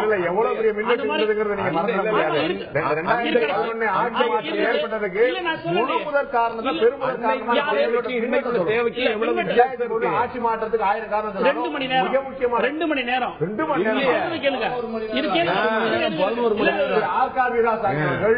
திராவிட முன்னேற்ற கழக பிரச்சார பொதுக்கூட்டத்தில் சொன்னார், ஒருவேளை ஆட்சி மாறுமானால் அதற்கு வந்து மின்வெட்டு பிரச்சனை. திமுக என்ன பண்ணுச்சு ஆட்சி காலத்துல வந்து முன் உற்பத்திக்கான சார் இப்போ இன்னைக்கு வச்சு இன்னைக்கு அறுவடை செய்யக்கூடிய ப்ராடக்ட் இல்ல சார் அது மின்சாரம். அடுத்த அரசாங்கம் வந்து அதை நடைமுறைப்படுத்தணுமா? நான் இந்த ஒரு கேள்வி கேட்கிறேன். 4992 மெகாவாட்ல 2000 மெகாவாட் கிட்ட இருக்கிற நம்ம தமிழ்நாட்டுடைய சொந்த உற்பத்தி கீழே ஒரு 2500 தான் வெளியே 4992 வெளியே வாங்க. ஒரு கேள்வி நான் கேட்கிறேன், ஒரு கேள்வி கேட்டுறேன். 2006 இருந்து 2010 திமுகவுடைய அரசாங்கத்துல வந்து மின்வெட்டு இருந்துச்சு எல்லாம் சொல்றாங்க இல்லையா? நான் ஒரு கேள்வி கேட்கிறேன், எப்போதெல்லாம் திமுக அரசாங்கம் வரும்போது அப்போதுதான் மின் உற்பத்திக்கான திட்டங்களை தவிர பிரியர் டு 2006ல ஏடிஎம்கே கவர்மெண்ட்ல என்ன ஸ்கீம் இருக்குன்னு சொல்லுங்க. இதே தமிழக முதலமைச்சர் சொல்லிருக்காங்க, நான் போகும்போது மின்சாரத்தை சர்ப்ளஸா வச்சுட்டு போயிருந்தேன், உற்பத்தி வந்து அதிகமா இருந்தது. அண்டை மாநிலங்களுக்கு வித்தாங்க. தொழில்துறை வரணும்ல, திமுக அரசாங்கத்தில் எவ்வளவு தொழில்துறை வந்தது, டிமாண்ட் இன்னைக்கு கம்மியா இருக்குதுன்னு சொல்றாங்க. நீங்க எவ்வளவு இண்டஸ்ட்ரீஸ் நீங்க 2000 எல்லா இண்டஸ்ட்ரீஸும் முடியும், எல்லாத்தையும் ஈர்த்து முடிக்கிறாங்க, டிமாண்ட் கம்மியா இருக்கு. நான் திரு ஷேக் தாவூத்தை கேட்க விரும்புறேன். அதுல முதலமைச்சர் பிரச்சாரம் பண்ணும்போது இன்னொரு முக்கியமான விஷயம் சொன்னாங்க. நேற்று வந்து தொழில் வளர்ச்சி வந்து மின்சார பிரச்சனை எல்லாம் தீர்ந்துட்டனால தொழில் வளர்ச்சி கூடிருச்சு, லட்சக்கணக்கான வேலை இளைஞர்களுக்கு அரசு வேலைவாய்ப்பும் தனியார் வேலைவாய்ப்பும் கிடைச்சிருச்சு. அதற்கு பிறகு அந்த அதிமுக தலைமை கடலில் கொண்டு இருக்க அவங்களுடைய அறிக்கையிலேயே என்ன செஞ்சேன், எப்ப செஞ்சேன், ஏது செஞ்சேன்னு புள்ளி விவரங்கள் அள்ளி விட்டுருக்காங்க. அவ்வளவு தகவல் இவ்வளவு பண்ணிருக்காங்க. 2452 கோடி ரூபாய், 20 கோடி ரூபாய், இத்தனை மருந்தாங்க, இத்தனை. ஆனா அந்த வேலை வாய்ப்பும் தொழில் மட்டும் லட்சக்கணக்கான இளைஞர்கள் பெரும்பாலும் தொழில் வளர்ச்சி எந்த புள்ளி விவரமும் காணுமே. லட்சக்கணக்கான இளைஞர்கள் வேலை வாய்ப்பு எங்க பெற்றிருக்கிறாங்க? காங்கிரஸ் உடைய மாநில தலைவர் கேட்கிறார், 83 லட்சம் பேர் அரசு வேலைவாய்ப்பு அலுவலகங்கள்ல பதிவு செஞ்சு காத்திருக்கிறாங்க. லட்சக்கணக்கான தொழில் வந்து புரட்சி தமிழ்நாட்டில் எங்க ஏற்பட்டு போச்சு? லட்சக்கணக்கான மன்னிக்கிறேன், இன்னைக்கு 4 வருஷத்துக்கு 15 வருஷமா இருக்காங்க சொல்ல போறீங்களா? 50-40 வருஷமா இருக்கும் சொல்ல போறீங்களா? அப்ப இன்னைக்கு பதிவு செஞ்சது இல்ல, 4 வருஷத்துக்கு முன்னாடி பதிவு செஞ்சது. இன்னைக்கு அதிகமா இருக்காங்கல்ல ஒரு இண்டஸ்ட்ரீஸ் ப்ரொடக்ஷன் தொடங்கி போனா 83 லட்சம் பேர் இன்னைக்கு பதிவு செஞ்சிருக்காங்க. 83 இன்றிலே வச்சுக்கிறோம். 2011ஆம் ஆண்டு தேர்தல் வருவதற்கு முன்னால் பதிவு செய்தார்கள் அப்படின்னு வச்சுக்கிறோம். 2011 இருந்து 15 வரைக்கும், இந்த 14 வரைக்கும் அந்த 83 லட்சத்தை 1, 2, 3 இதை 4-5 லட்சம் குறைச்சிருக்க வேண்டாமா? இல்ல, அது எந்த கணக்குல வரும்னா, நீங்க அரசு வேலையை பத்தி தான், அது அரசு வேலைக்காக ரெஜிஸ்டர் பண்ணுவாங்க. அதுக்காக வேலையே இல்லாம இருக்க போறாங்க. அவங்க தனியார் வேலை வாய்ப்புகள் அதோட சேர்ந்துதான் வந்து வேலை வாய்ப்பு இவங்க வந்து பர்டிகுலரா கொடுக்கிற அளவுக்கு பெரிய அளவுக்கு உருவாக்கப்பட்டதா. நிச்சயமா நீங்க சொன்ன ரொம்ப சரியா குறிப்பிட்டது போல வேலைவாய்ப்பு அலுவலகத்தில் பதிவு செஞ்சிருக்கிறவங்க எல்லாமே வேலை இல்லாம இருக்காங்க சொல்ல முடியாது. அரசு வேலை இல்லாம இருக்காங்க சொல்லலாம். அதை 100% ஏத்துக்கிறேன். ஆனா என்னுடைய கேள்வி, எல்லா தகவலையும் புள்ளிவரத்தோடு சொல்லியிருக்கக்கூடிய முதலமைச்சர் எவ்வளவு மின்சார உற்பத்தி 4992 சொல்றாங்க, 4000 மெகாவாட் சொல்லி சொல்லல. அதே போல எத்தனை மருந்தகங்கள் இருக்கிறது, எத்தனை உணவகங்கள் இருக்கிறது, இந்த தொகுதிக்கு எவ்வளவு செஞ்சிருக்கேன், ஒட்டுமொத்த தமிழ்நாட்டுக்கு எவ்வளவு செஞ்சிருக்கேன், நிறைய புள்ளிவரங்கள் சொல்றாங்க. அது எல்லாமே ஏற்கிறோம். இந்த வேலை வாய்ப்பு தொடர்பாகவும் இந்த தொழில் உற்பத்தி தொடர்பாகவும் புள்ளி விவரங்கள் ஏன் கேட்டீங்கன்னா, இதெல்லாம் வந்து தனியர்கள் கம்பெனிகள் நிறைய வந்திருக்கிறது. தனியர்கள் கம்பெனியில் வேலை வாய்ப்பு ஏற்பட்டிருக்கு, தனியர்கள் மூலமாக தொழில் வளர்ச்சி ஏற்பட்டிருக்குங்கிறது தான் அதை சொல்றாங்க. அரசு மூலமாக என்னென்ன நல உதவி திட்டங்கள் வழங்கப்பட்டதோ, என்னென்ன செயல்பாட்டுப்பட்டதோ அதுக்கு அவங்கள்ட்ட புள்ளி விவரம் இருக்கு. அந்த புள்ளி விவரங்கள்லாம் உங்களுக்கு கொடுத்திருக்காங்க. அதை எல்லாருமே நீங்க பாத்திருக்கீங்க. அந்த தொகுதிக்கு என்ன வந்திருக்கோ அதையும் கொடுத்திருக்காங்க. மற்றபடி வேலை வாய்ப்பை பொறுத்தவரை பொதுவாக வளர்ச்சி ஏற்பட்டிருக்கு, வேலை வாய்ப்பு ஏற்பட்டிருக்கு, தனியர்கள்ட்ட வேலை வாய்ப்பு நடந்திருக்கு. அதுல 2 லட்சம் பேருக்கு மேல வேலை வாய்ப்புல சேர்ந்திருக்காங்கிறத அவங்க சொல்றாங்க. அது வந்து இளைஞர் காவல் படை மாதிரியான இதுல கூட இன்னும் ரெக்ரூட்மெண்ட் நடக்கல. அவங்களே கொடுத்த அஷூரன்ஸ் கொஞ்சம் நடந்துட்டு இருக்கு. ரொம்ப குறைவா அவங்க போராட்டம் நடத்திட்டு இருக்காங்க. வேகன்சிஸ் ஃபில் அப் பண்றதே ஒரே நாள் 21,000 ஆசிரியர்களுக்கு பணி நியமனம் கொடுத்தாங்க. நிச்சயமா, ஆமா, நிச்சயமா எல்லா துறையிலும் அது நடந்துகிட்டே தான் இருக்கு. இப்போ அரசாங்கத்தினுடைய துறையில வேகன்சி எவ்வளவு இருக்குன்னு பாக்கணும். ஒவ்வொரு துறையில இருக்கு. அது பெரிய ஒரு டிபேட் சார். அது அதுல எல்லா ரெவென்யூ டிபார்ட்மெண்ட், ஹெல்த் டிபார்ட்மெண்ட் எல்லாத்துலயுமே இன்னைக்கு வேகன்சி இருக்கு. இவங்க பண்ணல. இப்ப தொழில்துறை பத்தி புள்ளி உரத்தை பத்தி இவங்க சொன்னாலும் அந்த மாதிரி இவங்க இருக்கக்கூடிய இந்த காலகட்டத்தில் ஒண்ணுமே சொல்ல. ஒரு சின்ன சிம்பிள் ஒரு 1/2 நிமிஷம் சொல்றேன். திமுகவுடைய அரசாங்கத்தில் வந்து 27 புரிந்துணர்வு ஒப்பந்தம் போட்டதுல 24 அரசாணை போட்டிருக்கோம். சுருக்கமா முதலீடு விட்டு 62,340 கோடி செஞ்சு வேலை வாய்ப்பு 2,35,664 எங்களுடைய தலைவர் பகிரங்கமா சொல்றார். அந்த மாதிரி ஜெயலலிதா அவங்க நான் ஆட்சிக்கு வந்து 4 வருஷத்துல இத்தனை லட்சம் பேருக்கு இவ்வளவு வேலைகளை கொண்டு வந்திருக்கேன், இத்தனை தொழிற்சாலை கொண்டு வந்திருக்கேன் சார். 7 சிறப்பு பொருளாதார மண்டலத்தில் இன்னைக்கு ரத்து செஞ்சிருக்காங்க. இவங்க எத்தனை சிறப்பு பொருளாதார மண்டலத்தில் கொண்டு வந்திருக்காங்க, எத்தனை சிப்காட்டை விரிவுபடுத்திருக்காங்க, எத்தனை எல்காட்டை விரிவுபடுத்திருக்காங்க. பதில் கொடுக்கும். அது போக வந்து உங்களுக்கு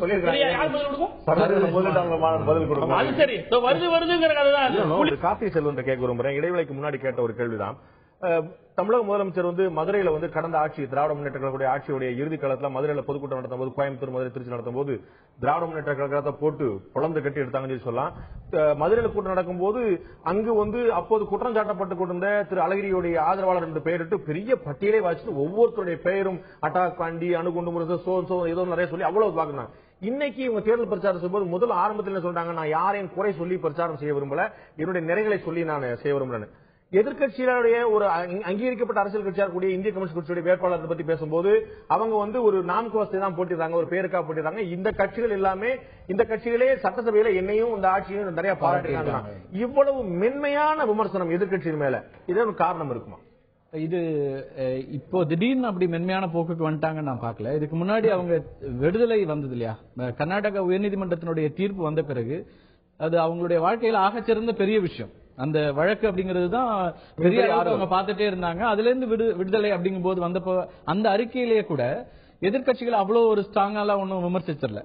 இது ஒரு அரசியல் சதி என் மீது போடப்பட்டது, அதுல இருந்து நான் ஒரு புடம் போட்ட தங்கமாக வெளியில வந்திருக்கேன் அப்படிங்கிற அந்த இதோட சொன்னாங்களே தவிர எதிர்க்கட்சிகளை கடுமையான அட்டாக்கோ அல்லது திமுக, குறிப்பா அவங்க தொடர்ந்து திமுக தலைவர் அல்ல அவருடைய அரசியல் இதை கடும் விமர்சனத்துக்கு உள்ளாக்குவாங்க. அந்த அறிக்கையிலே கூட பெருசா அதுல நான் பார்க்க முடியல. அதனுடைய தொடர்ச்சியா தான் இப்பவும் நான் பாக்குறேன். இந்த தேர்தல் இப்பவும் கூட இன்னொன்னு அங்க பெரிய அளவுக்கு எதிர்க்கட்சிகள் அங்க களத்துல இல்ல.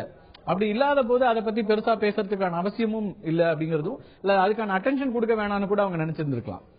ஒரு எதிர்க்கட்சிகள் பிரதானமான கட்சிகள் போட்டி இல்லைங்கனால அவங்க கனம் குறைவா இருக்கலாம். நான் திரு பழனிசாமி அவர்கிட்ட கேட்க விரும்புறேன். இந்திய கம்யூனிஸ்ட் கட்சியுடைய வேட்பாளர், உங்களுடைய கட்சியுடைய வேட்பாளர் திரு சி மகேந்திரன் அவர்கள் இந்த ஜெயலலிதாவுடைய மேல்முறையீடு தொடர்பாக தன்னுடைய கருத்தை சொல்றாரு. இன்னைக்கு உச்சநீதிமன்றத்தில் கர்நாடக அரசு மேல்முறையீடு செய்திருக்கிறது. அந்த வழக்கு தொடர்பாக தன்னுடைய கருத்தை திரு சி மகேந்திரன் பதிவு செய்கிறார். அந்த கருத்து தொடர்பான உங்கள்கிட்ட நான் கருத்து கேட்க விரும்புறேன். திரு சி மகேந்திரன் ஏன் இப்போது இந்த வழக்கு தொடரப்பட்டது என்பதற்கான சந்தேகத்தை, ஏன் மேல்முறையீடு செய்யப்படுகிற இந்த சந்தேகத்தை திரு சி மகேந்திரனை எழுப்புகிறார். அவருக்கான சந்தேகம் நியாயமானதானா? அவர் எழுப்பக்கூடிய சந்தேகத்தினுடைய உங்களுடைய பார்வை என்ன? இப்போது திரு சி மகேந்திரன் சொன்னது என்ன? இப்போது பார்க்கலாம். வந்த இந்த காலத்திலே இந்த மேல்முறையீடு என்பது பல்வேறு விதமான சங்கடங்களை உருவாக்கக்கூடியதாக இருக்கிறது. ஊடகங்கள் சில கேள்விகளை எழுப்புகிறது, ஜனநாயகம் சில கேள்விகளை எழுப்புகிறது, சட்டமன்றங்களும் சட்டம் படித்தவர்களும் பல கேள்விகளை எழுப்புகிறார்கள். இவை எல்லாவற்றுக்கும் சில அடிப்படையான குழப்பங்கள் இதனால் தோற்றுவிக்கப்படுகிறது. இது ஒரு ஜனநாயகத்தில் மக்களுக்கு இருக்கக்கூடிய நம்பிக்கையை அது சீர்குலைத்துவிடும் என்பதுதான் என்னுடைய ஆழமான அபிப்பிராயம். திரு பழனிசாமிட்ட உங்களுடைய தோழர் திரு சி மகேந்திரனுடைய கருத்து தொடர்பாக தெரிஞ்சுக்க விரும்புறேன். உங்களுடைய கருத்தை இந்த நேரத்தில் இந்த மேல்முறையீடு செய்யப்பட்டிருப்பது ஜனநாயகம் பற்றிய சந்தேகத்தை மக்கள் மத்தியில் தோற்றுவித்துவிடும் என்று உங்களுடைய கட்சியுடைய வேட்பாளர் கூறுகிறார். அவர் சொல்வது ஒரு வரவேற்க வேண்டிய விஷயங்கள். ஏன்னு கேட்டால் நீதிமன்றம் தான் மக்கள் இன்னைக்கு நம்பி இருக்கிறார்கள். ஜனநாயகத்தில் இன்னைக்கு நம்பிக்கையோடு இருப்பது என்பது நீதிமன்றம். அதுவும் உச்ச நீதிமன்றத்தை இன்னைக்கு இந்த மேலூருடைய போயிருப்பது என்பது வரவேற்று இருக்கிறது. இந்திய கம்யூனிஸ்ட் கட்சி வரவேற்று இருக்கிறது. அந்த கருத்தை தான் அவர் அவர் முன்மொழிகிறார். என்னுடைய புரிதல் சரியாக இருந்தால் இந்த நேரத்தில் கர்நாடக அரசு மேல்முறையீடு செய்திருக்க வேண்டாம் என்ற தொழில் தான் இருக்கிறது. ஏனெனில் அப்படி அவர் செய்ததனால் மக்கள் மன்றம் கேள்வி எழுப்புகிறது, பல்வேறு சந்தேகங்கள் வருகின்றன என்பது போல் தான் அவர் சொல்கிறார். இல்ல அப்படி சொல்லல. இன்னைக்கு மேல்முறையீடு போயிருக்கிறது இந்திய கம்யூனிஸ்ட் கட்சி வரவேற்று இருக்கிறது. விரும்பினால் திரும்பி போட்டு காட்ட தயாரா இருக்கிறேன். நீங்கள் விரும்பினால் திரும்பி போட்டு காட்ட தயாரா இருக்கிறேன். வரவேற்கிறோம் என்றுதான் சொல்லியிருக்கிறேன். நான் கேட்டுக்கொண்டுதான் இருக்கிறேன். நான் அவருடைய பேச்சை நான் கேட்டுக்கொண்டுதான் இருக்கிறேன். ஆகையால நீங்க முன்னாடி கூட முதலமைச்சர் அவர்கள் மென்மையான முறையில இந்த தேர்தலை எங்களை விமர்சித்ததாக அவர் சொன்னார்கள், சொல்றீங்க.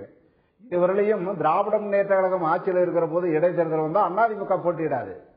அண்ணா திராவிட முன்னேற்ற கழகம் ஆட்சி பொறுப்பில் இருக்கிற போது திராவிட முன்னேற்ற கழகம் போட்டியிடாது, புறக்கணித்து விடும். ஆனா இடதுசாரி கட்சிகள் மட்டும் தைரியமாக அந்த தேர்தல்களை ஜனநாயகத்தை பாதுகாக்கின்ற முறையில் நாங்கள் சந்தித்து வந்திருக்கிறோம் எல்லா இடைத்தேர்தல்களையும். அந்த அடிப்படையில் தான் இன்னைக்கு ஆர்கே நகரிலையும் இந்திய கம்யூனிஸ்ட் கட்சியினுடைய வேட்பாளர் மார்க்சிஸ்ட் கட்சியினுடைய ஆதரவோடு சி மகேந்திரன் அவர்கள் கதிரவால் சின்னத்திலே அங்கு போட்டியிடுகிறார். ஆகையால ஏதோ மென்மையாக எங்களை விமர்சித்தார் என்பதற்காக நாங்கள் அரசியல் ரீதியாக நாங்கள் தவறு நடந்தால், ஊழல் நடந்தால், அரசுக்கு விரோதமாக மக்கள் விரோத சட்டங்கள் எது வந்தாலும், திட்டங்கள் வந்தாலும் அதை எதிர்த்து கொண்டு இருக்கிறோம். சட்டமன்றத்தில் கூட பல தடவை சட்டமன்றத்தில் இந்திய கம்யூனிஸ்ட் கட்சியும் இடதுசாரி கட்சிகளும் வெளிநடப்பு செய்திருக்கிறோம். நல்லது வருகிற போது நாங்க ஆதரிச்சிருக்கிறோம். அதான் சொன்னாங்க. எல்லாரும் என்னை பாராட்டி இருக்காங்கன்னு உங்களுடைய கட்சி இடதுசாரி இயக்கத்தை சேர்ந்த தோழர்கள் என்னை பாராட்டி பல தடவை அண்ணா திராவிட முன்னேற்ற கழகத்தினுடைய செயல்பாடுகளை கண்டித்து நாங்க வெளிநடப்பு செய்திருக்கிறோம். எங்க கட்சி வெளிநடப்பு செய்திருக்கிறது, மார்க்சிஸ்ட் கட்சி வெளிநடப்பு செய்திருக்கிறது. இதெல்லாம் யாரும் மறுக்க முடியாது. இதெல்லாம் ரெக்கார்டு. அவங்களுக்கு தேவையான என்ன சாத்தியமோ அதை மட்டுமே அவர்கள் பிரச்சாரத்தை பயன்படுத்திக் கொண்டிருக்கிறார். 2014 தேர்தலுக்கு முன்னால் பின்னால் என்று பார்க்க வேண்டுமா அப்படிங்கிற ஒரு கேள்வி வருது. நான் திரு பரந்தாமன் கேட்க விரும்புறேன். இந்த மேல்முறையீட்டு வழக்கு பற்றி சில விவாதங்கள் கொண்டு போலாம் பாக்குறேன். இந்த மேல்முறையீட்டு வழக்குல வந்து திராவிட முன்னேற்ற கழகம் வரவேற்றிருக்கிறது. நீங்க வந்து அவங்க மேல்முறையீடு செய்யலாம், நாங்களே மேல்முறையீடு செய்வோம் சொல்லிட்டு உங்களுடைய பொதுக்குழு தீர்மானம் நிறைவேற்றினீங்க. இந்த மேல்முறையீடு செய்யப்பட்டிருப்பதன் மூலமாக ஜெயலலிதாவுடைய அரசியல் வாழ்க்கையிலோ அல்லது இந்த இடைத்தேர்தலில் ஏதேனும் ஒரு தாக்கத்தை ஏற்படுத்த முடியும் நினைக்கிறீங்களா? இப்ப தேர்தல் நடக்க போறது ஜூன் 27, ஜூலை ஃபர்ஸ்ட் வீக்ல கோர்ட் ரிஓபன் ஆக போகுது. இதுக்கப்புறம் அந்த அட்மிஷன் வரும்போது அந்த ஸ்டே கேட்கறாங்க. இந்த அட்மிஷன் வந்த பிறகுதான், அந்த ஸ்டே வந்த பிறகுதான் அதோட இம்பாக்ட் என்ன ஆகுன்றதை பார்க்கணும். தேர்தல் நடக்கிறதுக்கோ அல்லது இந்த நேரத்தில் வாக்குப்பதிவு நடக்கிறதுக்கோ அதுல எந்த விதமான ஒரு சிக்கல்களோ தடைகளோ வந்துடாது. பிறகு நீதிமன்றம் இந்த வழக்கை எடுத்துக்கொண்டு இந்த மேல்முறையீடு மூலமாக இந்த இடைத்தேர்தலில் எந்த தாக்கமும் ஏற்பட போவதில்லை. 27ஆம் தேதிக்கு இந்த போல் ப்ராசஸோ இல்ல ஜெயலலிதா வந்து தேர்தலில் நிக்க முடியாத ஒரு சூழலோ அல்லது ஆஃப் டேல போகிற சூழல் வராது. 1 ஜூலை தான் கோர்ட் வெக்கேஷன் வந்து முடிஞ்ச பிறகு வரப்போகுது. அந்த அட்மிஷனை பொறுத்து தான் எல்லாமே இருக்கக்கூடியது. அதான் அதனால வந்து இந்த தேர்தல் ஏற்படாது. ஆனா அவங்களுடைய அரசியல் வாழ்க்கையில ஒரு தாக்கம் ஏற்படும் நினைக்கிறேன். நீங்க வந்து ரொம்ப கீனா இருக்கிறீங்க இந்த மேல்முறையீடு செய்யப்படணும். ஏன்னா இந்த வழக்கு கீனா இருக்கிறதுல திமுக கீனா இருக்கக்கூடாது. என்ன இருக்குது, வெரி பிகினிங்ல இருந்து திமுக மனுல தான் அந்த கேஸே வந்து பெங்களூருக்கு போகப்பட்டது. ஒவ்வொரு காலகட்டத்திலும் திமுக பங்களிப்பு இருக்கிறதுன்றது நாடறிந்த விஷயம். இந்த வழக்குகளை உச்சநீதிமன்றத்தில் 2 நீதிபதிகளான சரி, அது வந்து 3 நீதிபதிகள் கொண்ட நீதிபதிகளான சரி கொடுத்த தீர்ப்புகள்ல வந்து திமுகவுக்கு இதுல ஒரு தார்மீக பொறுப்பு இருக்கிறது. ஒரு அரசியல் கட்சி, ஒரு பிரதான எதிர்கட்சி, watchdog of the constitution, இவங்க வந்து எதிர்க்கிறதுல இதை வந்து இதுல தங்களை வந்து இதை இணைத்துக் கொள்வதற்கு எந்த விதமான தவறும் கிடையாது. ஒரு ஜனநாயக நாட்டில் ஒரு அதே மாதிரி திமுக மீதான வழக்கு, திமுக பிரமுகர் மீதான வழக்குல வந்து அதிமுக தன்னை எங்க இணைச்சிருக்காங்க நீங்க பாத்தீங்களா? இப்ப 2G வழக்குல கனிமொழி மீதோ ராஜா மீதோ தயாளுமார் மீதோ அவங்க மேல வழக்கு தொடரும் போது அவங்க வந்து நான் அந்த பீரியட்ல நான் டைரக்டராவே இல்லன்னு சொல்லி கனிமொழி சொல்றாங்க. தயாளுமார் வந்து என்னால நீதிமன்றத்தில் ஆஜராக முடியலன்னு சொல்லி சொல்றாங்க. அதிமுக எங்கேயாவது உள்ள வந்து இது வந்து வழக்கை தாமதப்படுத்தக்கூடிய முயற்சி, அதனால வந்து நீங்க வந்து வழக்கு விரைப்படுத்தணும் அவங்க எங்கேயாவது சொல்லியிருக்காங்களா? அவங்க வந்து அவங்களும் நீங்க சொல்ற மாதிரி வாட்ச்டாக இருந்து வெளியே தான் பாத்துருக்காங்க, உள்ள வரலையே. கரெக்ட், நல்ல கேள்வி. அதாவது ஜெயலலிதா அவங்க இந்த வழக்கை எந்த விதத்துல 18 வருஷம் எப்படி கொண்டு போனாங்கன்றது நாட்டு மக்களுக்கு தெரியும். சொல்றது கேட்டுங்க. நான் சொல்லிடுறேன், நீங்க சொல்லுங்க. இது ஏன் பேராசிரியர் மனு போட்டதுனால 4 வருஷம் ஸ்டேன்னு சொல்ல வர்றாரு? சொல்ல வரேன், அது ஏன் வந்தது? 18 ஆண்டு காலம் இந்த வழக்கு ஏன் இழுத்தடிக்கப்பட்டது, எப்படி வாய்தா வாங்கப்பட்டாங்க, எதுக்கு வேறு கோர்ட்டுக்கு நீதிமன்றத்துக்கு மாற்றப்பட்டதெல்லாம் பெரிய வரலாறு, மக்களுக்கு தெரிஞ்ச விஷயம். திமுக இவ்வளவு இன்ட்ரெஸ்ட் எடுத்து போகும்போது இல்ல 2G வழக்குல ஏன் அந்த மாதிரி ஏடிஎம்கே போகலன்ற மாதிரி நீங்க கேக்குறீங்க இல்லையா? அந்த மாதிரி எங்க உங்களுக்கு வந்து நாங்க வாய்தா வாங்கணும், எங்க அந்த வழக்கில் நடந்தது இல்ல, எங்க அங்க தொய்வு நடக்குது இல்ல, எங்க தொய்வு நடக்குது அந்த வழக்குல, எங்க இரட்டிப்பு நடக்கிறதுக்கான வேலைகள் நடக்குது, அங்க எங்க சாட்சிகளை வந்து பிறகு சாட்சி ஆக்குறதுக்கு எங்க வாய்ப்புகள் நடந்தது, அங்க நீதி அங்க தடுக்கப்படுகிற காரணத்தினால் நேரடி மேற்பார்வை நடக்கக்கூடிய வழக்கு 2G வழக்கு அங்கடி பண்ணிட முடியாது. நான் சொல்லக்கூடிய உதாரணங்கள் பிறகு சாட்சியை மாத்தினீங்கிறதல்ல. தயாளுமா அவர்கள் வந்து தன்னுடைய உடல்நிலை காரணம் காட்டி சொல்லக்கூடிய விளக்கு கேட்பதோ, கனிமொழி அவர்கள் அந்த குறிப்பிட்ட பீரியட்ல நான் வந்து அங்க இறக்குனராக இல்லை, என்னுடைய முடிவுகள் கிடையாதுன்னு சொல்றதோ, அவர்கள்லாம் பண்ணும்போது இவர்கள் வந்து தன்னுடைய ஆட்சேபனையை வந்து நேரடியாகவோ மறைமுகமாகவோ வேறு வழக்கின் மூலமா செய்யாமல் அவர்கள் நீங்க உங்களுடைய வழக்கு நீங்க பாத்துக்கொண்டு இருக்கிறாங்கல்ல, அந்த மாதிரி இல்லாம நீங்க அதிமுக மீதான தொடரப்பட்ட பொதுச்செயலாளர் தொடரப்பட்ட வழக்கு வந்து நீங்க விடாம நடத்திட்டு இருந்தீங்க. அதான் கேட்கிறேன், உங்களுடைய நோக்கம் அவர்கள் அதிமுக சொல்லப்படக்கூடிய போல இதுல வந்து அரசியல் சதி அப்படின்னு அவங்க குற்றம் சாட்டாங்க இல்லையா? அதுக்கு ஒரு வலுவான ஒரு முகாந்திரம் இருப்பது போலதான் ஆயிருது. இல்ல தவறு, நீங்க அரசியல் சதினா எங்களை வந்து வெரி பிகினிங்ல சுப்ரீம் கோர்ட்டும் சரி, எந்த நாங்க வந்து தொடர்ந்த எந்த நீதிமன்றங்களாலும் சரி எங்களை வந்து அப்பவே வந்து இன் லேமனி, அதாவது உங்களுக்கு பிரீமா ஃபேசி உங்களுக்கு இதுல வந்து ரைட் கிடையாதுன்னு சொல்லிருக்கலாமே. சுப்ரீம் கோர்ட்ல டிவிஷன் பெஞ்சா இருக்கட்டும் அல்லது ஃபுல் பெஞ்சாக இருக்கட்டும் அல்லது 3 மெம்பர்ஸ் கொண்ட ஜட்ஜஸ் இருக்கட்டும், இதுல டிஎம்கேக்கு தார்மீக உரிமை இருக்கு, தார்மீக பங்களிப்பு இருக்குன்னு சொல்லியிருக்கு. அதாவது இந்த வழக்கு பொறுத்த வரைக்கும் வருமானத்துக்கு அதிகமான ஒரு சொத்து சேர்ந்த வழக்கு, வருமானத்துக்கு அதிகமான ஒரு சொத்து சேர்த்த வழக்குல திராவிட முன்னேற்ற கழகம் வந்து இந்த வழக்குல வந்து பிறழ் சாட்சிகள் வருது, நீதியினுடைய பாதை சரியாக போகப்படவில்லை, இங்க வந்து தவறுகள் நடக்கிறது, ஜனநாயக நாட்டில் ஒரு கேலி கூத்து நீதிமன்றம் நடந்து கொண்டிருக்குது. இதற்காக தான் உச்ச நீதிமன்றம் திராவிட முன்னேற்ற கழகம் வழக்கு தான் ஆடியது. உச்ச நீதிமன்றமோ உயர்நீதிமன்றம் சென்ற போது உங்களுக்கு என்ன வேலைன்னு இன்னைக்கு நாம கேட்கிறோமா, நீதிமன்றம் கேட்டதா உள்ள வந்திருக்க முடியாது. இவர்களுடைய கோரிக்கையை ஏற்றுதான் இந்த வழக்கு வந்து தமிழ்நாட்டில இருந்து கர்நாடகா மாற்றப்படுகிறது. இவருடைய கோரிக்கையை ஏற்றுதான் பவானி சிங் அரசு வழக்கில் நியமிக்கப்பட்ட செல்லாது சொல்லப்படுது. அப்ப இவருக்கான தார்மீக பங்களிப்பு அங்கு இருக்கிறது என்பது நிறுவனமாகிறது இல்லையா? திமுகவுக்கு இருக்குல்ல. ஆமா, தார்மீக பங்கு அவங்க வந்து ஒரு எதிர்கட்சியா செயல்படுறது அவங்க வந்து பல முறை சுப்ரீம் கோர்ட்டால பாராட்டு வேற வாங்கி அரசியல் வாழ்வே அதுல தானங்க இருக்கு. அனைத்து இந்திய அண்ணா திராவிட முன்னேற்ற கழகத்தினுடைய பொதுச் செயலாளருடைய பலவீனத்தில் இல்லாவிட்டால் அவருடைய கண்ணீரில் கவலையில் இவர்கள் கரை சேர துடிக்கிறார்கள். இல்லைன்னா இவ்வளவு அவசரம் எதுக்கு, இந்த ஆர்வம் எதுக்கு? மேகதாது பிரச்சனையில போய் அங்குள்ள முதலமைச்சரை போய் பார்த்தாங்களா? இன்னைக்கு தென்னகத்தில் இருக்கிற விவசாயிகள் பூரா துடிக்கிறான். உற்பத்தி செய்த பொருளை 70 ரூபாய்க்கு வித்த கத்திரிக்காய் 10 ரூபாய்க்கு வாங்க ஆள் இல்ல. கேரளாவுக்கு போகல. அந்த முதலமைச்சர் போய் கோரிக்கை வச்சாங்களா? வழக்கின் மீது காட்டுகிற அக்கறையை நாட்டு மக்கள் மீது காட்டி இருக்காங்களா? அப்படி நம்ம சொல்ல முடியுமா? நம்ம கேட்டோம்னா நாட்டுல எல்லா வறுமை கோட்டு கீழே இருக்கவங்க மேல கொண்டு வந்தீங்களா? 2G கேஸ் தான் முக்கியமா அப்படின்னு நம்ம சொல்ல முடியுமா? எல்லாமே முக்கியம் தானே. அந்த வழக்கும் முக்கியம், மக்களுடைய தேவையும் முக்கியம், எல்லாத்தையும் தானே பார்க்கணும். நீங்க ஒரு சட்டவிரோதமா ஒரு காரியம் நடந்ததுக்கு திராவிட முன்னேற்ற ஒரு புகார் சொல்லுது. அந்த புகாரை முன்னெடுத்து போல உங்களுக்கு உரிமை இருக்குல்ல? கேள்வியோட ஒரு கேள்வி அண்ணன் பதில் சொல்லணும். ஆட்சிக்கு வந்து 4 ஆண்டு காலம் ஆகுது. 27/9/2014 தண்டனை வாங்கினாங்க. அதுக்கப்புறம் இந்த நாட்டுல நிர்வாகம் ஒண்ணு நடக்குதா? நீங்க மட்டும் உங்களுடைய தலைவர் ஜெயலலிதா வந்து உங்க வழக்கு மட்டுமே கவனம் செலுத்தி அதிலே கான்சன்ட்ரேட் பண்றாங்க. முரண்பட்ட கருத்துல திமுக பாமக முதல்ல வந்து ஆட்சியை நடக்க சொல்லிட்டு இருந்தீங்க. இப்ப வந்து இப்ப ஆட்சி ரொம்ப பெட்டரா, பன்னீர்செல்வம் ரொம்ப பெட்டரா ஆட்சி நடத்தினாரு. பெட்டரா நான் சொல்லல, பெட்டர் யார சொல்லுது? நானு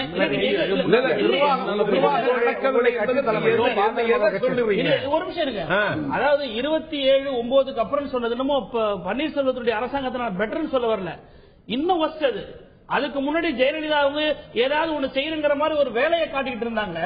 இதுக்கப்புறம் இந்த கிட்டத்தட்ட 27/9 அப்புறம் எந்த ஒரு அரசாங்கத்தினுடைய செயல்பாடு நடக்காம அதை தேக்கி வச்சு இப்ப காணொலி காட்சியின் மூலமா நடத்திக்கிட்டு இருக்காங்க. ஒரு கொஸ்டின் நீங்க பதில் சொல்லுங்க. அதாவது எதிர்கட்சிகள் வந்து போய் மற்ற முதலமைச்சர்களை பார்த்தாங்க, மற்றவருடைய இந்த பிரச்சனைகளை தீர்த்தாங்களா, மேகதாது விஷயத்துக்கு போனாங்களான்னு கேட்கிறாங்களே. முதலமைச்சர் ஜெயலலிதா இந்த நாட்டில் இருக்கக்கூடிய மக்களுக்காக, தொழில்துறை வளர்க்குவதற்காக, இளைஞருடைய வேலை வாய்ப்புக்காக, நிர்வாகத்தை சீர் செய்வதற்காக, இருக்கக்கூடிய விலைவாசியை கட்டுப்படுத்துவதற்காக, பிரச்சனைகளை சரி செய்வதற்காக என்ன நடவடிக்கை எடுத்தார்? அம்மா உணவு விலைவாசி வரவேற்கிறோம் உங்களுடைய கட்சியுடைய பொருளாளர் தான் சொல்லியிருக்காரு, மத்தவங்க யாரும் சொல்ல. அவர் வந்து இந்த திட்டம் வந்து வரவேற்கப்பட வேண்டிய நாடு முழுவதும் இருக்கணும் சார். சென்னை மாநகராட்சியில முதல்ல கொண்டு வந்தோம். இப்போ கன்னியாகுமரியில இருந்து சென்னை வரைக்கும் இருக்கிற எல்லா நகராட்சியிலையும் கொண்டு வந்திருக்கோம். இல்ல அதை தாண்டி நம்ம வழக்கு ஒரு திட்டம் ஆயிட முடியுமா? இல்ல அது ஒரு சத்துணவு திட்டம் மாதிரி ஒரு முக்கியமான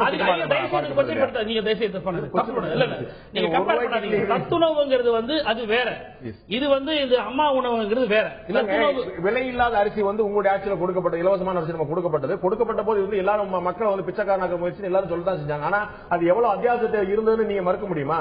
நீங்க வந்து 2 ரூபாய்க்கு கொண்டு வந்தது, 1 ரூபாய்க்கு கொண்டு வந்தது, அதுக்கப்புறம் விலை இல்லாம கொண்டு வந்தது, இதெல்லாம் வந்து மக்களுக்கான விலை இல்லாம இவங்க அதையே வந்து இவங்க வந்து விலை போட்டு வாங்குறதுக்கு அது ஒரு தரமான விஷயத்தையும் கொடுத்திருக்காங்க. அதுக்கான சமூக தேவைகள் இருக்கு அப்படின்னு நம்ம பார்த்திருக்கிறோம். நம்ம திரு கார்த்திகை செல்வன் கேட்கிறோம். இதுல ஒரு முக்கியமான விஷயம் பார்க்கும்போது இதுல வந்து உயர்நீதிமன்ற தீர்ப்புக்கு தடை கோருகிறது. பிரதானமாக தடை இதுவரைக்கும் சொல்லக்கூடிய வரலாறு பாத்தீங்கன்னா இதுவரைக்கும் அந்த மாதிரி ஒரு தடை கொடுத்தது இல்லை அப்படின்னு சொல்லி நம்ம பழைய சட்ட ஒழுங்குகள் சொல்லும்போது சொல்றாங்க. ஆனா இதுல வந்து ஒரு நீதி பிழை நடந்திருக்கிறது அப்படிங்கிற உச்சநீதிமன்றம் முடிவு பண்ணுவால் தடை செய்தால் கூட வியப்பதற்கு அந்த மாதிரியான ஒரு வாய்ப்புகள் முகாந்திரம் இந்த வழக்கில் இருப்பதா நீங்க பாக்கலாம். உச்சநீதிமன்றம் ஒரு தடையை வைத்துலாம் சொல்லி வாய்ப்பு இருக்கிறதா நீங்க பாக்குறீங்க? கர்நாடக கவர்மெண்டோட அந்த பெட்டிஷனே நீங்க வந்து ஸ்டே அப்படின்னு அவங்க போறதுலயே பிரதானமா இருக்கிறது கொஸ்டின் ஆஃப் லா தான். சட்டத்தை என்ன இங்க கேள்வி எழுப்பக்கூடிய விஷயங்கள் அப்படிங்கறதுல அவங்க வந்து இப்ப நீங்க கணக்கு இப்ப அரித்மெட்டிக் கால்குலேஷன்ஸ்ல தப்பு இருக்கிறதெல்லாம் ஒரு பார்ட்டா தான் வைக்கிறாங்க. அதற்கு முன்னதாகவே குமாரசாமி அவருடைய ஜட்மெண்ட்ல இருக்கிற நிறைய கேள்விகளை வந்து இப்ப தீர்ப்பு அதுல வந்து எது சரி தவறுங்கிறத சுப்ரீம் கோர்ட் தான் சொல்ல வேண்டியிருக்கு. அதுல குறிப்பா வந்து இன்கம் டாக்ஸ வந்து இவர் இன்கம்னு கொண்டு ஒரு பரிசு பொருட்களை வந்து இன்கம்ல கொண்டு வந்திருக்கிறார். அதே மாதிரி நீங்க வந்து 10% இருக்கும்போது அது வந்து ஊழல் இல்ல, அதை வந்து நம்ம வருமானத்துக்கு அதிகமானது சேர்க்க முடியாது. அப்புறம் ஆந்திராவோட கவர்மெண்ட சொல்லி 10-20% இருக்காங்க ஊழல் இப்படி சேர்க்க முடியாது. இதெல்லாம் வருமானத்துக்கு அதிகமானதாக இருக்கும்போது வருமானத்துக்கு அதிகம்ங்கிறத ஏற்கிறாரு. 10 விழுக்காட்டுக்கு மேல இருக்கும்போது அதை வந்து நம்ம வழக்கு தொடர வேண்டிய அளவுக்கு இல்ல. இதை வந்து அக்னிஹோத்ரியோட கேஸ்ல இருந்து கொண்டு வராருங்க. அதை வந்து அக்னிஹோத்ரி கேஸ்ல 5000 ரூபாய் அந்த அமௌண்ட் 11,300 நீங்க வந்து பர்சன்டேஜ் கணக்குல பாத்தீங்கன்னா 10% வரும். ஆனா இங்க மதிப்பீட்டுல பாத்தீங்கன்னா இது வேறையா வரும். அதனால ரெண்டுத்தையும் ஒப்பிட முடியுமா? இதுலதான் தெளிவான ஒரு பார்வைக்காக உங்களுக்கு தெரியாது கிடையாது. அது 10% எங்க வந்துச்சு அப்படின்னா நீதிமன்றம் அந்த 10 விழுக்காடு என்ற எண்ணியை குறிப்பிடல, அந்த தொகையை குறிப்பிடல. இன்னொரு விஷயம், தமிழ்நாடு மட்டுமல்ல ஆந்திராவில் உட்பட பல ஆந்திராவிலேயே குறிப்பிடுறாரு அவர். தமிழ்நாட்டில் இருக்கக்கூடிய விஷயம் திரு பரந்தாமனும் தெரிஞ்சிருக்கும். விஜிலன்ஸ் அண்ட் ஆன்டி கரப்ஷன் டிபார்ட்மெண்ட்ல இருக்கக்கூடிய விஷயம், அரசு ஊழியர்கள் மீதான குற்றச்சாட்டு வரும்போது அவர்கள் 10 விழுக்காட்டுக்கு மேல 20 விழுக்காட்டுக்கு மேல அரசு ஊழியர்கள் வந்து 20 விழுக்காட்டுக்கு மேல சொத்து சேர்த்தா இருந்தா அது வழக்குக்கு எடுக்க வேண்டியது அப்படின்னு ஒரு வளமை வச்சிருக்கிறாங்க. இவங்களோட பெட்டிஷன்ல இவங்க எதிர்பார்க்கறது என்னன்னா இதுக்கெல்லாம் ஒரு தெளிவான ஒரு வரையறையை கொடுக்க வேண்டியது சுப்ரீம் கோர்ட் தான். ஏன்னா இவருக்கு சொல்றது சுப்ரீம் கோர்ட்டோட ஜட்மெண்ட்ஸ், பிரேயர் ஜட்மெண்ட் 30 ஆண்டுகளுக்கு முன்னாடி 20 ஆண்டுகளுக்கு முன்னாடி இருக்கிற ஒரு விஷயத்தை சொல்லும் போது அதுல கிளாரிட்டி வர வேண்டியிருக்கு. இது மாதிரி அவங்க 4-5 விஷயங்கள கேள்விகளை எழுப்புறாங்க. ஒரு எஸ்எல்பியா தான் போட்டுருக்காங்க. இது என்ன பாசிபிலிட்டி வர முடியும்னா, நீங்க நம்ம ஏற்கனவே பேசின மாதிரி சட்ட வல்லுநர்கள் எல்லாருமே சொல்றது வந்து முறைப்படி இந்த வழக்கை எடுக்கணும்னா காலதாமதமாகும். ஒரு வழக்கமான ஒரு வழக்காக போகுதுன்னு வச்சுக்கீங்களேன், இது ஒரு ஸ்பெஷல் கேஸ். இது அப்படி பார்க்காம வழக்கமான ஒரு வழக்கு அப்படின்னு போனுச்சுன்னா 2 ஆண்டுகள் கூட எடுக்கலாம். இந்த ஒரு சிம்பிளி அட்மிட்டட் பெட்டிஷன் இவங்களுக்கு 2 ஆண்டுகள் ரொம்ப குறுகிய பீரியட் சொல்றீங்க நினைக்கிறேன். இல்ல அதான் ஏற்கனவே வந்து கடைசியாக 2005 2006 கேஸ் வரைக்கும் தான் இப்போ வரைக்கும் எடுத்துட்டு இருக்காங்க. அதற்கு பிறகு இன்னைக்கு போறது ரெகுலர் கேஸ்ல போனுச்சுன்னா இதுக்கு பல ஆண்டுகள் ஆகும். வெறும் சிம்பிளா நோட்டீஸ் அனுப்பிட்டு விட்டுற முடியும். அது ஒரு வாய்ப்பாக இருக்கிறது. இன்னொரு வாய்ப்பு பார்த்தோம்னா, ஒருவேளை இவங்க வந்து ஸ்டே கேட்கறதுல 2 விஷயங்கள் சொல்ல முடியும். இந்த 3 மெம்பர் பெஞ்சுக்கே இது போகுதான்னு பார்க்கணும், எந்த பெஞ்சில போகுது அப்படிங்கறதையும் இப்ப நீங்க வந்து உச்சநீதிமன்ற தலைமை நீதிபதி தான் முடிவு பண்ணணும், ரெஜிஸ்ட்ரார் முடிவு பண்ணணும். ஏன்னா இவங்க எல்லாமே கோட் பண்றது ஏற்கனவே 3 நீதிபதிகள் கொண்ட பெஞ்ச் சொன்ன விஷயங்களை இவர் குமாரசாமி ஃபாலோ பண்ணல அப்படிங்கறத கோட் பண்றாங்க. அப்ப அதே பெஞ்சுக்கு இவங்க திருப்பி அனுப்பிச்சாங்கன்னா அந்த பெஞ்ச் என்ன முடிவெடுக்க போகுது அப்படிங்கறது பார்க்க வேண்டியிருக்கு. இது வந்து அப்படி போகாது நான் நினைக்கிறேன். திரு பரந்தாமன் 3 நீதிபதிகள் கொண்ட பெஞ்ச் வந்து இந்த இடத்துல பொருந்தாது. அது வந்து வேற ஒரு காரணத்துக்காக அமைக்கப்பட்டது. இதுல என்ன ஏன் வாய்ப்பு கேள்வி சரியா வச்சுறேன். உயர்நீதிமன்ற தனி நீதிபதி கொடுத்த தீர்ப்பு, இதுல உச்ச நீதிமன்றத்துல ஒரு நீதிபதியோ 2 நீதிபதிகள் கூட 2 நீதிபதி வழக்கமா இருந்திருக்கு. 3 நீதிபதிக்கான தேவை அந்த இடத்துல வரலன்னு நான் நினைக்கிறேன். அதே மதன் பி லோகு தலைமையிலான ஒரு குழுவுக்கு போய் சேர்மாங்கிற ஒரு பெரிய சந்தேகம். அகர்வால் இவங்க 3 பேர் ஜட்ஜஸ் பெஞ்ச் தான் வந்து குமாரசாமி வந்து நீங்க ரிட்டர்ன் சப்மிஷன் அக்செப்ட் பண்ணுங்கன்னு சொல்லி கொடுத்த டைரக்ஷனோ அல்லது டெபோசிஷனை நீங்க வந்து முழுமையாக ஆலோசித்து ஆராய்ந்து அதுல நீங்க முடிவெடுக்கணும்ன்ற மாதிரியான அப்சர்வேஷன் கொடுத்தாங்க. இப்ப அந்த பேசிக்கா அதை கொஸ்டின் பண்ணி தான் இவங்க போறாங்க, இந்த விஷயங்களை ஃபாலோ பண்ணலன்னு சொல்லிட்டு. அப்படி போகும்போது அந்த கேஸ் அவங்க வந்து மென்ஷன் பண்றதுனால, அந்த பெஞ்சை மென்ஷன் பண்றதுனால அதே பெஞ்சுக்கு போறதுக்கான வாய்ப்புகள் இருக்குங்கிறது சட்ட வல்லுநர்கள் ஒரு பாயிண்ட். இதுக்கான ஒரு பாசிபிலிட்டி தான். ஆனா இதை முடிவு பண்ண போறது சிஜே தான். இது எந்த பெஞ்சுக்கு போகணும் இல்ல யார்கிட்ட போகணுங்கிறத வந்து தத்து தான் முடிவு பண்ண போறாரு. இது ஒரு வழக்கு. இன்னொரு பாசிபிலிட்டி பாத்தீங்கன்னா, ஒருவேளை இதுவும் வந்து ஒரு ஹைபோதெட்டிக்கல் விஷயம் தான். இத ஒருவேளை அட்மிட் பண்ணி நீங்க வந்து ரீஹியரிங் அப்படின்ற ஒரு இதுக்குள்ள போலாம். ஏன்னா இது ஸ்டேன்னு கேட்கறதுனால எஸ்எல்பியா ஃபைல் பண்றதுனால இது ஒரு வாய்ப்புகள் இருக்கலான்றாங்க. இந்த பாசிபிலிட்டிஸ்குள்ள தான் வரும். ஆனால் எது எப்படி இருந்தாலும் இந்த அப்பீல் அப்படிங்கிறது வந்து அவங்களுக்கான ஒரு முழுமையான விடுதலை அப்படிங்கிறது இல்லாம ஒரு சட்டமன்ற பொது தேர்தலை நோக்கி போகும்போது இது பெண்டிங் இருக்குல்ல, இது ஒரு அரசியல் ரீதியாக எதிர்க்கட்சிகளுக்கு ஒரு வாய்ப்பு அளிக்கக்கூடிய ஒரு விஷயமா இருக்கு அப்படின்னு பேசுறதுக்கான ஒரு வாய்ப்புகளாக நம்ம ஷேக் தாவூத் கேட்க விரும்புறேன். இதுல வந்து திரு பரந்தாமன் அவர்கள் ஏற்கனவே முன்னாடி குறிப்பிட்டது போல இந்த வழக்கு வந்து நிலுவையில் இருந்த போது கர்நாடக உயர்நீதிமன்றத்துக்கு போறதுக்கு முன்னாடி திரு குன்ஹா தீர்ப்பளித்த பிறகு 3 மாதத்துக்குள் இந்த வழக்கை விசாரித்து தீர்ப்பளிக்க வேண்டும் சொன்னாங்க. அதற்கான சட்ட ரீதியான காரணங்கள் 1000 இருக்கலாம், விமர்சனங்கள் 1000 இருக்கலாம். அந்த குறுகிய காலத்தில் வழக்கு தீர்ப்பளிக்கப்பட்ட போது ஒரு காலக்கெடு நிர்ணயிக்கப்பட்டது. அதே போல காலக்கெடுவை இப்போதும் நிர்ணயித்து உச்சநீதிமன்றம் இதுல வந்து ஒரு நீதியை நிலைநாட்டம் சொல்லிட்டு எல்லா எதிர்க்கட்சியும் கோரிக்கை வைக்கிறாங்க. அப்படி ஒரு நீங்க இந்த கட்சியில வந்து ஒரு அக்ரீவ்டு பார்ட்டியா இருக்கும்போது, இந்த பிரச்சனையில எதிர்கொள்ளக்கூடிய இருக்கும்போது உச்சநீதிமன்றத்தில் போய் வரக்கூடிய இரு தீர்ப்பு தான் இறுதியான விஷயமா இருக்க முடியும். அங்கேயும் விரைவாக விசாரணை நடத்த வேண்டும் என்ற கோரிக்கை என்ற எதிர்பார்ப்பு அதிமுக தரப்புல இருக்குமா? ஒத்துழைப்பு இல்ல, கண்டிப்பாக. அதாவது நீங்க என்னன்னு கேட்டீங்கன்னா, நீங்க இந்த கேட்கிற கேள்வியே இதுக்கு பொருந்தாத கேள்வின்னு நான் நினைக்கிறேன். அப்படிதான் நிறைய நேரத்தில் ஏன் அப்படின்னு கேட்டீங்கன்னு சொன்னா, இந்த கேள்வி எப்படி இருக்குன்னா, சுப்ரீம் கோர்ட் தான் இதை நடத்தி இருக்கு. முதல்ல சொன்னதும் யாரு? சுப்ரீம் கோர்ட் தான் சொன்னாங்க. இந்த கேஸை பொறுத்த வரைக்கும் சுப்ரீம் கோர்ட் சொல்லி சுப்ரீம் கோர்ட் மூலமாகத்தான் இந்த கேஸுக்குள்ள அவர் சொன்ன மாதிரி, கார்த்திகேயன் சொன்ன மாதிரி, அந்த குமாரசாமி வந்து அதுக்கு தீர்ப்பை கொடுத்திருக்காரு, எல்லாமே பண்ணிருக்காரு. அதுல எல்லாத்தையும் தெளிவா சொல்லியிருக்காரு. 916 பக்கங்கள்லயும் தெளிவா சொல்லியிருக்காரு. அதனால உச்சநீதிமன்றம் இவர்கள் நீங்களா தான் இதெல்லாம் பேசுறீங்க. அவசியமே இல்ல. ஏன்னு கேட்டா சுப்ரீம் கோர்ட் சொன்னதான் குமாரசாமி பண்ணியிருக்காரு. அது சுப்ரீம் கோர்ட்டுக்கு தெரியும். சுப்ரீம் கோர்ட் பார்த்துக்கிட்டு டாக்குமெண்ட் இருக்கு. நீங்க சொன்ன மாதிரி இந்த பேப்பர் அங்க போகட்டும், அவங்க பார்த்து அதை சொல்ல போறாங்க.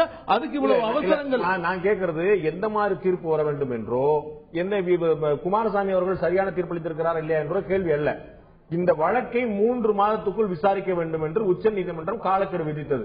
அதே போல தாங்கள் ஒரு சுய கட்டுப்பாடு விதித்து இந்த வழக்கு இப்ப மேல்முறையீட்டு வந்து இதை நான் வந்து இதே ஒரு ஸ்பெஷல் கேஸா கருதி இதை நான் வந்து இத்தனை மாசத்துக்குள்ள முடிக்கிறேன், இத்தனை மாசத்துக்கு முடியும், ஏதேனும் ஒரு காலக்கெடு யார் சொல்லணும்னு நினைக்கிறீங்க? அவர்கள் செய்யக்கூடிய எதிர்பார்ப்பு யார் சொல்லணும்னு நீங்க நினைக்கிறீங்க? உச்சநீதிமன்றம் மாண்புமிகு தமிழக முதல்வர் புரட்சி தலைவி அம்மா அவர்கள் எப்பவுமே சட்டத்தை மதிக்கக்கூடியவர்கள். உச்சநீதிமன்றம் சொல்கின்றதை அவங்க பாப்பாங்க. அதுதான் கேள்வி. சட்டத்தை மதிக்கக்கூடியவங்க கண்டிப்பாக நீங்களே குறிப்பிட்ட போல 13 வழக்குல 12 வழக்குல வந்து உச்சநீதிமன்றம் வரைக்கும் போய் சொல்றதுனால இந்த வழக்குல விரைவா விசாரிங்க அப்படிங்கிற ஒரு முயற்சி அவங்க என்ன யார் விரைவா உச்சநீதிமன்றம் சொல்லட்டும். இல்ல விரைவா எதிர்கட்சிகள் கோரிக்கை வைக்கிறாங்க சார். எதிர்கட்சிகளுக்கு தான் 1000 கோரிக்கை. அம்மாவை ஆட்சி கட்டில இருந்து அகற்றணுங்கிறதானுங்க அவங்க கோரிக்கையே. எதிர்கட்சிகளுடைய கோரிக்கை என்ன?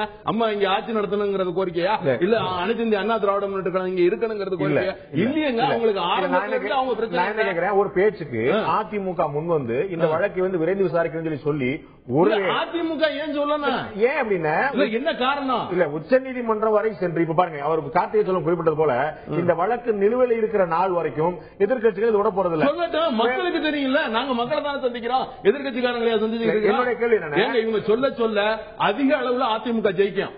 இவங்க 1000 சொல்ல சொல்ல அதிக அளவுல அதிமுக 234 தொகுதி திமுக அதிமுக தான் ஓட்டு வாங்கி கொடுத்துருக்காங்க. கண்டிப்பா 234 தொகுதியை கூட்டணி இல்லாம ஜெயிக்க முடியும். இவங்க எவ்வளவு பேசுறாங்க. சட்டப்படியான எந்த தாரியமும் இல்லாததான் என்னுடைய கேள்வி. நான் அதை புரிஞ்சுக்கிறேன். ஆனா என்னுடைய கேள்வி என்னன்னா, அதிமுக பொதுச் செயலாளர் தமிழக முதலமைச்சர் ஜெயலலிதா வந்து இந்த வழக்கை விரைந்து விசாரிக்கணும் தானே முன்வந்து ஒரு கோரிக்கை வைத்தால், ஒருவேளை அடுத்த தேர்தல் வரக்கூடிய பொது தேர்தல் வரக்கூடிய ஒரு 10-11 மாதங்களுக்கு முன்னதாக நீங்கள் எல்லாம் எதிர்பார்ப்பது போல வழக்கில் விடுதலையானா நீங்க மாதிரி சொல்ல முடியல. உச்ச நீதிமன்றமே நாங்க இந்த வழக்கே வந்து புனையப்பட்ட வழக்குன்னு சொல்லிக்கிட்டு இருக்கோம். அப்ப அந்த புனையப்பட்ட வழக்கு நீங்க வேகமா பண்ணுங்க நாங்களே வேகமா பண்ணிக்கிட்டு இருக்கணுமா? நீங்க எதிர்பார்க்கறது என்ன? நீங்களே எல்லாத்தையும் வேகமா பண்ணி வேகமா முடிங்க. பாண்டே கற்பனையான்னு கேள்வியோட என்னன்னா, ஒருவேளை இப்ப வந்து ஒரு 3 மாதத்துல ஸ்பீடியா நீங்க இந்த கேஸ் இது வரைக்கும் ஹைகோர்ட்ல ஸ்பீடி டிஸ்போசல் நடந்திருக்குது. அது மாதிரியான ஒரு விஷயத்தை சுப்ரீம் கோர்ட் வைக்கும் போது அதிமுக அதுக்கு முழு உங்களுக்கான ஒரு நம்பிக்கை இருக்கு இல்லையா? இது வந்து முழுமையா பரிபூர்ணமா வெளியே வருவாங்க நம்பிக்கை இருக்கு இல்லையா? அப்ப இதை 100% விரைவாக்கி வெளியில் வந்தாங்க அப்படின்னா நீங்க இன்னும் இப்ப நீங்க என்ன சொல்றீங்க? குன்ஹா கொடுத்த தீர்ப்பை வந்து உயர்நீதிமன்றம் மாத்திருச்சு, இவங்க வந்து அப்பலுக்கு கட்டுறா எங்களுடைய தலை வெளியே வந்தாங்க சொல்றீங்க இல்லையா? இன்று உச்சநீதிமன்றம் 2 நீதிபதிகளோ 3 நீதிபதிகளோ சொல்லிட்டு அவங்களும் வந்து விடுதலை பண்ணிட்டாங்கன்னா நீங்க யாருமே கேள்வி கேட்க முடியாது. உங்களை யாருமே கேள்வி நீங்க சொல்லலாம்ல, உச்சநீதிமன்றம் விடுவித்திற்கு இதுக்கு மேல கேட்கலாமே. அந்த வாய்ப்பை எதிர்க்கட்சிகள் எதிர்பார்க்கின்றன. அதிமுக எதிர்பார்க்குமா? இந்த வழக்கை பொறுத்தவரையில் மேல்முறையீட்டுக்கு போயிருக்காங்க, அதுக்கு சட்டத்தில் வழி இருக்கு, போயிருக்காங்க. எந்த தாக்கத்தையும் ஏற்படுத்தாது. நான் இறுதியான கேள்வி உங்கள்ட்ட, இறுதியான நேரம் இல்ல, இறுதியான கேள்வி உங்கள்ட்ட.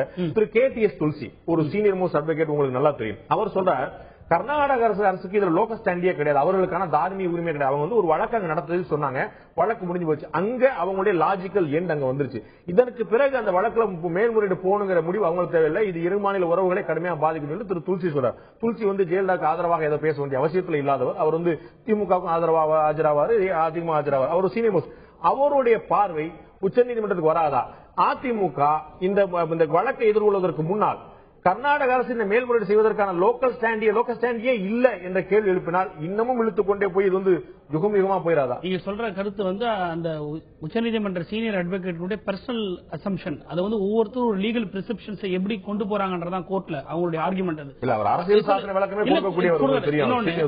இந்த வழக்குல வந்து கர்நாடகா கவர்மெண்டோட லோக்கல் ஸ்டாண்டி, அவங்களுடைய ரோல், இன்னும் சொல்ல போனா அவங்களை ஹியர் பண்ணாத விஷயம், இது எல்லாமே வந்து இந்த வழக்கு முடிவதற்கு முன்பு குமாரசாமி கேஸ்ல பவானி சிங் வந்து அப்பாயின்மெண்ட் லீகலா இல்லீகலான்றது அந்த 3 மெம்பர் பெஞ்ச் கிளீனா டிஸ்கஸ் பண்ணிருக்காங்க. அதனால வந்து கர்நாடகா கவர்மெண்ட்டுக்கு இதுல வந்து லோக்கல் ஸ்டாண்ட் இருக்குங்கிறது எல்லாம் கோர்ட் அக்செப்டட். அதெல்லாம் வந்து போய் ரீ ஆர்குமெண்ட்டுக்கு ஒன்னும் வேலையில. ஒரே விஷயம் சொல்லிடுறேன் சார், இப்போ இந்த 3 மாசத்துக்குள்ள நீங்க முடிக்கலாமா இல்லையா இவங்க கேட்பாங்களா இல்லையா சொல்றீங்க. இவங்க வந்து இந்த ஏன் அந்த கம்பல்ஷன் 3 மாசத்துக்குள்ள முடிக்கிறதுக்கு இவங்க அங்க ஒத்துக்கிட்டாங்கன்னா, அங்க வந்து அரஸ்ட் ஜெயிலுங்கிறதுனால உள்ள ரொம்ப நாள் இருக்க முடியாது. இவங்களே இவங்களுடைய அட்வொகேட் அண்டர்டேக்கிங்ல நாங்க நிறைய டைம் எடுக்க மாட்டோம், எல்லா பேப்பர்ஸும் நாங்க இது பண்றோம்னு சொல்லி அந்த ஒரு அண்டர்டேக்கிங்ல இவங்களுடைய அட்வொகேட்டே கொடுத்தாங்க. அதனால நீங்க கேட்கிற கேள்வி மாதிரி இந்த அண்டர்டேக்கிங் அங்க கொடுக்க வேண்டிய சூழல் அவங்களுக்கு ஏற்படுமா என்னன்றது அது ஒரு அரசியல் கடந்து ஒண்ணு சொல்லிடுறேன் சார். இந்த வழக்கு ஏன் சீக்கிரம் முடிக்கணும்ன்றது நான் சொல்றேன்னா, இது வந்து ஜெயலலிதா குற்றவாளி அல்லது ஜெயலலிதாவை தூக்கி உள்ள வைக்கணும் இல்ல அரசியல் காரணத்துக்காக பாக்குறதா இல்ல. நான் வந்து ஒரு பொதுப்படையா ஒரு வழக்கறிஞராக பாக்குறதுனா, இந்த வழக்குல பிரிவென்ஷன் ஆஃப் கரப்ஷன் ஆக்டினுடைய சான்சிட்டியே அந்த சட்டம் கொண்டு வந்ததுடைய நோக்கத்தையே அடிப்படையே தகர்க்கின்ற வகையில சில குளறுபடிகள் இந்த தீர்ப்பில் இருக்கிறதுனால இன்றைக்கு நாடு முழுவதும் பிரிவென்ஷன் ஆஃப் கரப்ஷன் ஆக்ட்ல இருக்கக்கூடிய வழக்குகளுக்கெல்லாம் ஒரு முன்மாதிரியான வழக்குகளா இருந்து நாடு முழுவதும் தேக்க நிலை